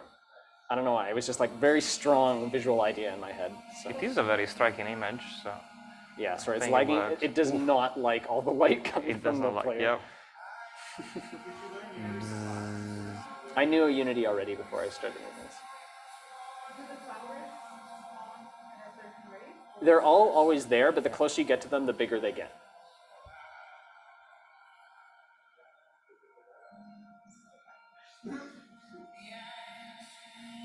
Apparently, I don't get it.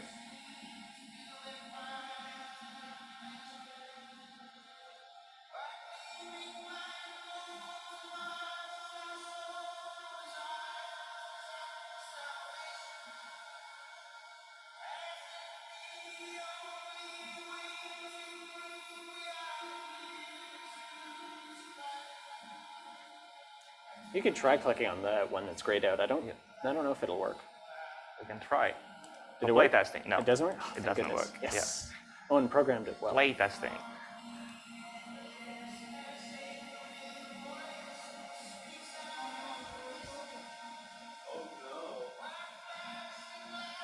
I see.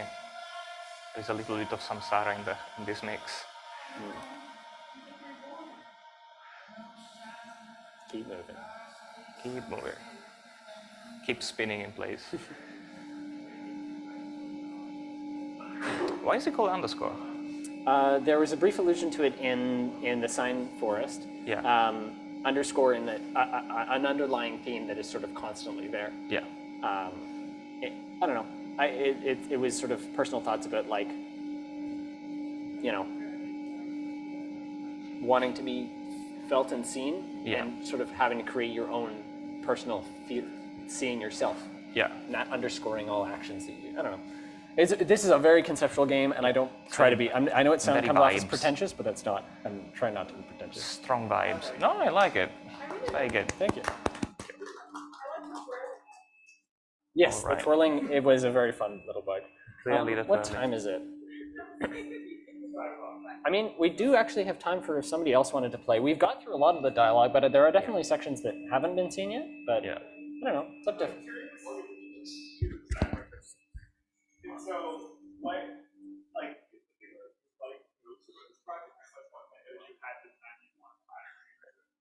what I like about it probably the most is that it's weird, and it doesn't fit in a box.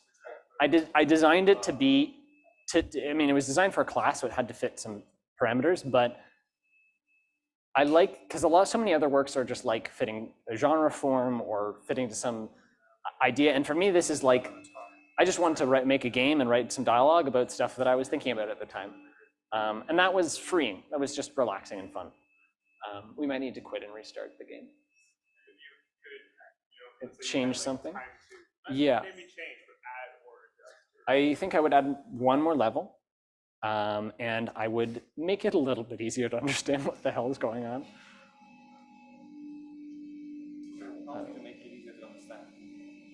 That's a good question. It's a joystick to move and X to select. Yeah. I would make the dialogue a little bit less cryptic with having one. Oh, hold on. Oh, I'm gone. Having one more level would probably allow me to build up to those bigger sort of, not reveals, but those bigger concepts at the end. Yeah, have it more of a, like, at the beginning it's very cryptic, and at the end I just sort of lay all the ideas out because I realize I don't have enough time to explain all my ideas. And so a little bit more build up would be nice, I think. I like how kind of free for interpretation, like I think it works well with the theme of the platform. The scenes and concept describes are kept vague in a way that you can project your own experiences on them in other ways, which makes, like, there is the idea of like everyone here is you, and there is the sense of like you, the creator, and me, the player, are two different person, but at the same time you kind of get the vibes, and there is that same sense of melding. A lot of the inspiration, not inspiration, but some of the thoughts that went into this were inspired by a part of a role-playing game that I was putting together. That the whole mechanic for the role-playing game was like immersion and agency between the player and the player character, and trying to bring the gap between those two closer, actually. You're gonna have to keep walking left. Yes. No, it doesn't like procedurally put them closer to me. I have to get all the way back to that point. Yeah, I think that would be another tweak, is make the tutorial a little bit easier. Then you stay in purgatory, and it's a real, true purgatory where nothing happens. So now I'm gonna have to find. Oh boy. Just keep going left. All it cares about is you going left. I think you were going right for a little while. Yeah, I did. Oh, there we go. Just trying to spin a lot. Oh. Came out of nowhere. Hello, friend. What was your inspiration to do like the dialogue in like a limbo space like this? I mean, I knew I wanted the idea of purgatory, sort of. It was a way for me to talk about an experience that is like shared by everybody, sort of. And this fit. I mean, also it's just time constraints. Like I only had 3 weeks. I'm not going to make a whole character. And I wanted to make a bit of an homage to, not an homage, but a love letter to walking simulators, because I love walking simulators, and they were sort of what got me started thinking about games. I don't know. It just felt right. It's been a while since I made this game. It's been like almost a year, so. But and actually, the dialogue bubbles was one of the first things that I made too. The fact that they can automatically resize based on width and height.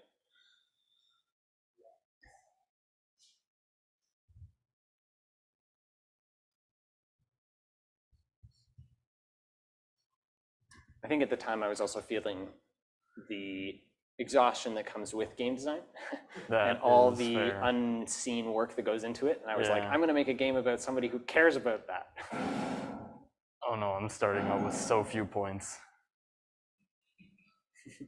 Again, points don't matter, and you'll get different dialogue depending on. Points will matter when they all go home. Justin, you got like 25 or something like that? I think the maximum you can get is like 40. Oh, damn it.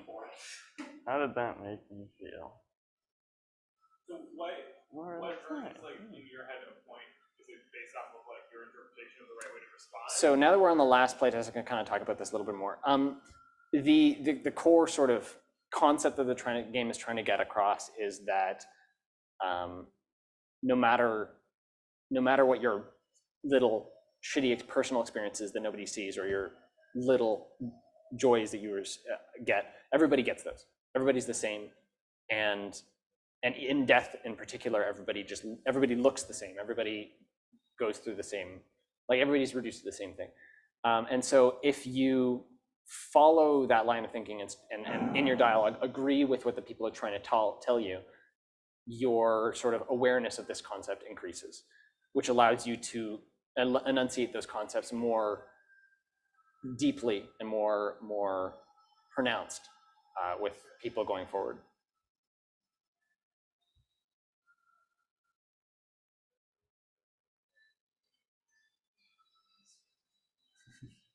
I'm just trying to spin as much as possible. That's my win condition.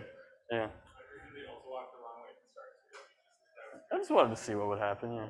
I did wanted to be chaotic. I did do a bug fix for the last level because there's only one person that spawns, and that one you could just totally walk away. So I bounded the total distance that you could walk, but I didn't do that for the tutorial. It's really busy and hard to look at.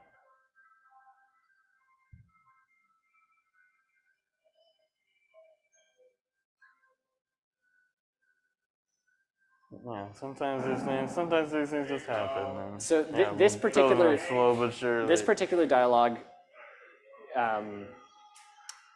was inspired by. So I do a lot of my thinking on the subway.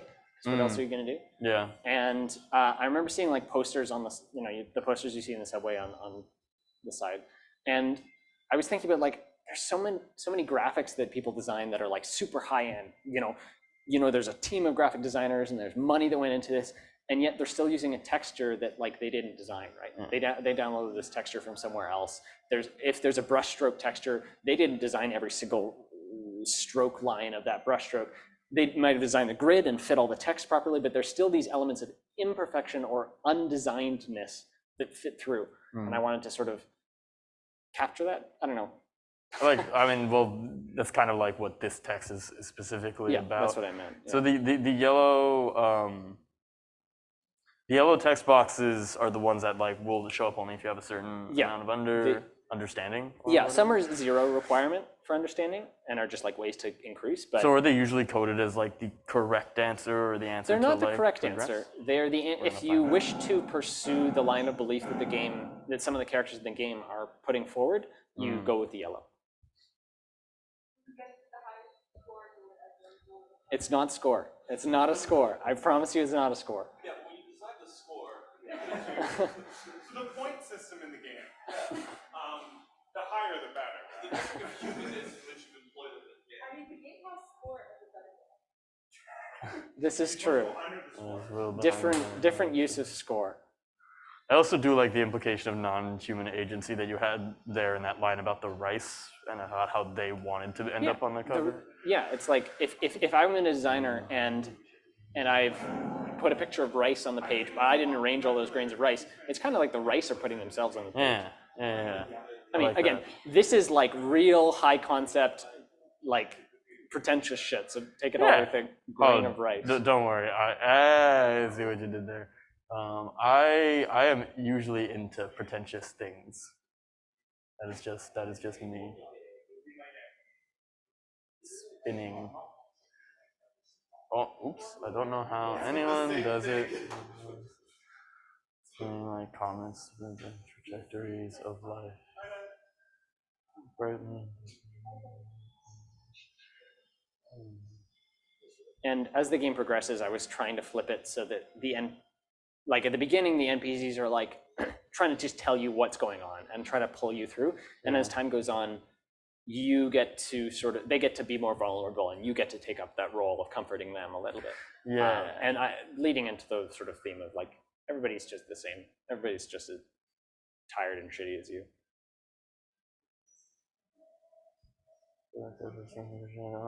Yeah, what are the, so they're like pink, green, blue, yellow seems so like the general like philosophical trend. Yeah, what are the so other colors supposed to represent? I'm trying to remember what the colors represent. The yellow is... Yellow feels like that seeing each other Yes. is the thing that comes up, so it kind of feels like a comforting type thing. I'm trying to remember what the green and blue difference was. The green was the one who talked about the rice and like... Yeah, the blue is always the first one. Shit, I'm trying to remember. They each have themes, but I don't remember. Yeah.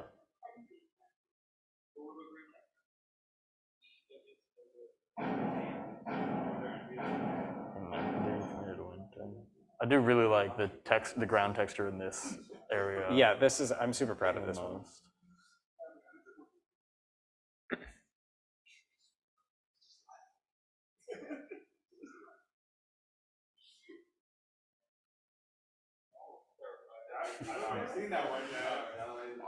Are the flashes like your memories, quote unquote? I didn't know that you talked about Well, this I a bit originally earlier. designed the piece because I wanted to make it multimedia, and I wanted to record videos of myself just doing shit.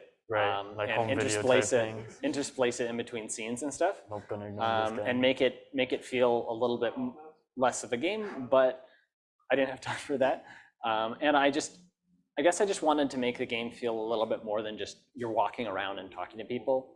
Right. Make it feel like it's a little bit more memorable. So if I just ignore that person on the left, what happens? You ignore them. Will I run into other people? Will I get a chance to go back to this conversation? You will. So the conversations, the reason that the people aren't automatically one color when they walk up to you is because you can walk up to anybody first, and then they become that color, sort of. And then the sequence will like start. Yeah, exactly. So the sequence is determined, but the like entity that you're specifically speaking to is not coded. So there's to a like certain is like a response. queue. And each time you talk to somebody, gotcha. no matter who you're talking to. When n equals 1, trigger this response. Yeah, when n equals exactly. 2, trigger this response. I think of the most difficult thing you've ever done. Leo, what did you respond to this? I think that they did the last two. Yeah, I exist as the only one that actually picked yet. You picked I designed something. Yeah, I exist. Why is it so hard? Because I had homework. Jesus. By the way, Owen, do the image, the flash, are they like on a loop? Are they random? Like... They're random. There's like 50 or 60 of them, and it picks randomly each time. And the time that it spawns is also random. I was inspired by like original slide projectors, so I make it spawn and then it rotates and jitters around a little bit. I'm you. They're me. See how it is. I didn't say names. There was 2 people that played this game. Well, I didn't say that you guys had to figure out who it was. Another small thing that I baked into this was if you watch either NPCs or the player, every once in a while their eyes will blink, and there's a very rare chance that one of them will wink too. Ah, cute. Yeah, so like watch the eyes on the player, and every once in a while they will blink, but there's a very rare chance that only one of the eyes. The eyes of the player or the eyes of the... All of them. But they've only got like one eye. That's because They blinked. it's because they're looking and the eyes Oh, are I sliding off gotcha. the face. Yeah. I never seen line. Yeah, You didn't hear. You didn't say that your actions. All the NPCs look at you. Yeah, well, it's because I wanted the eyes to be able to follow the mouse cursor wherever you looked, and in this particular case, it's too far off to the side. Oh, which one was this person? Understand. So this is the disappointing. flipping the script, right? Where this is the point where like Yeah, you start to comfort Yeah. other people. Was the decision to like make certain things not give me a? Was there the Yeah, possibility that there- a thing would show up here if No, I had a different? This one is one choice. So this is where I had to implement a whole bunch of different dialogue choices in here. That's part of the class, Right. like the assignment. One of them was like the unchoice. So this is the unchoice, right? You have a choice, but you don't really have a choice. There's other ones that are like secret puzzle choices and like, yeah, like, oh, like these three dialogues will have different outcomes, but you don't know what the outcome is going to be. There's quite a bit of those actually. Flavor choices where the choice doesn't really mean anything at all. Oh, I don't get to see. I don't get the yellow one. I'm dead. I'm being rewarded. Leo, what did you pick? Oh, I'm being rewarded for sure. Keep moving.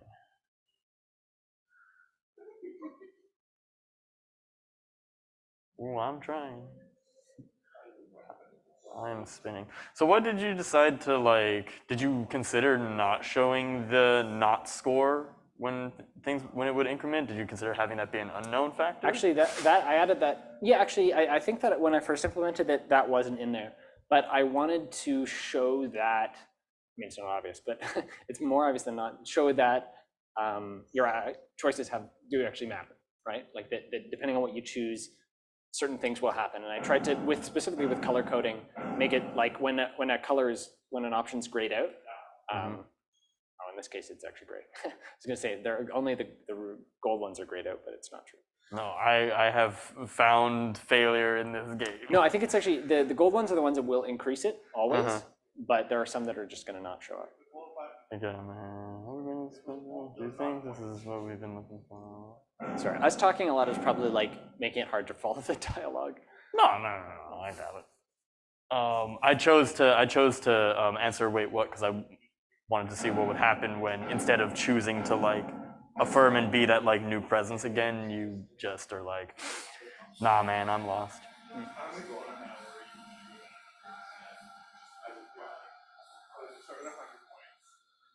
Gotta spin.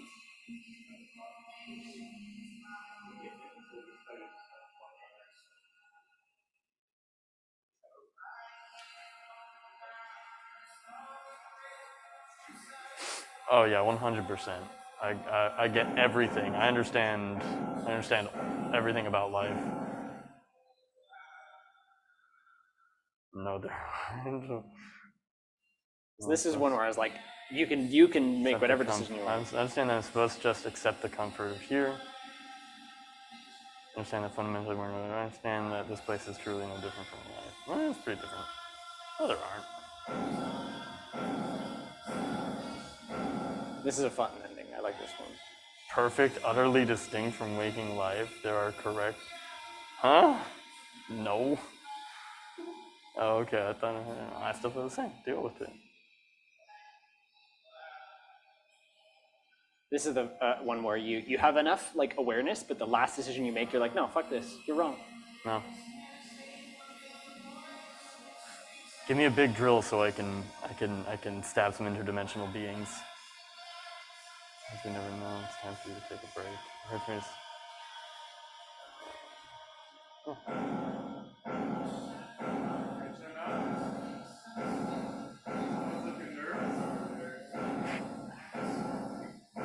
Oh, so many points!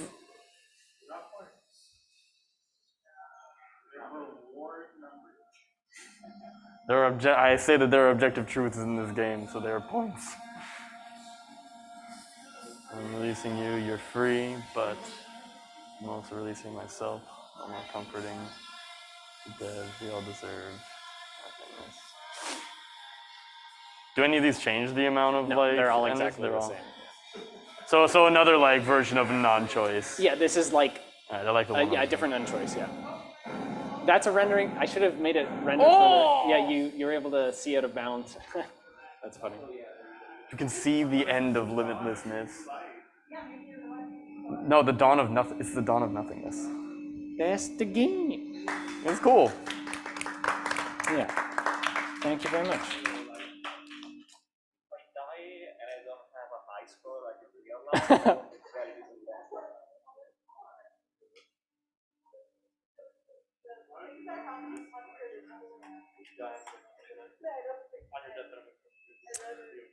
Yeah, what time is it? Yeah. Wants to know why the name I explained this already. It's a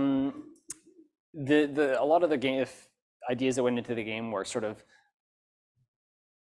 a deep-rooted feeling that at least I was having at the time was wanting to have somebody just appreciate the little things that I do in life, and I was feeling not lonely, but I was feeling isolated, I guess. It was coming out of COVID, and I think that feeling of wanting to be seen and sort of being seen by myself was a feeling that underscored a lot of the ways that I was thinking at the time.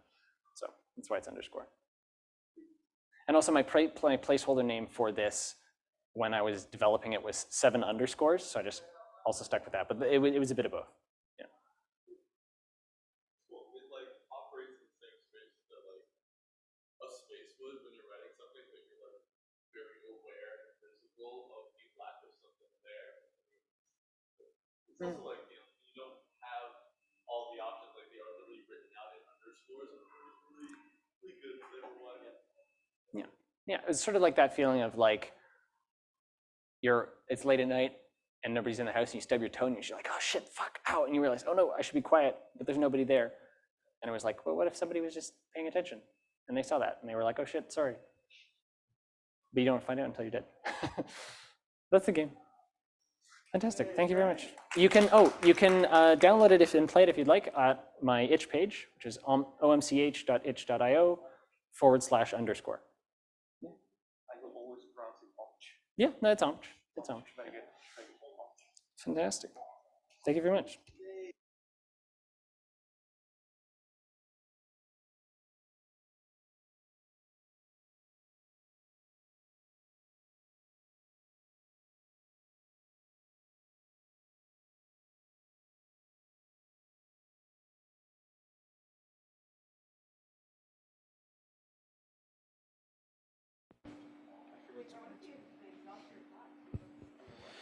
Hey, thank you all for joining us online and in person. Thank you specifically so much to Scott, Hanine, and Owen for coming in today to showcase all of these involved, unique games and perspectives.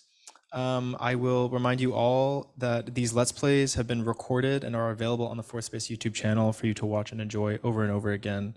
I hope you join us again this week for other exciting events that are going to be taking place here as a part of the Commons Expo, courtesy of the Media Institute.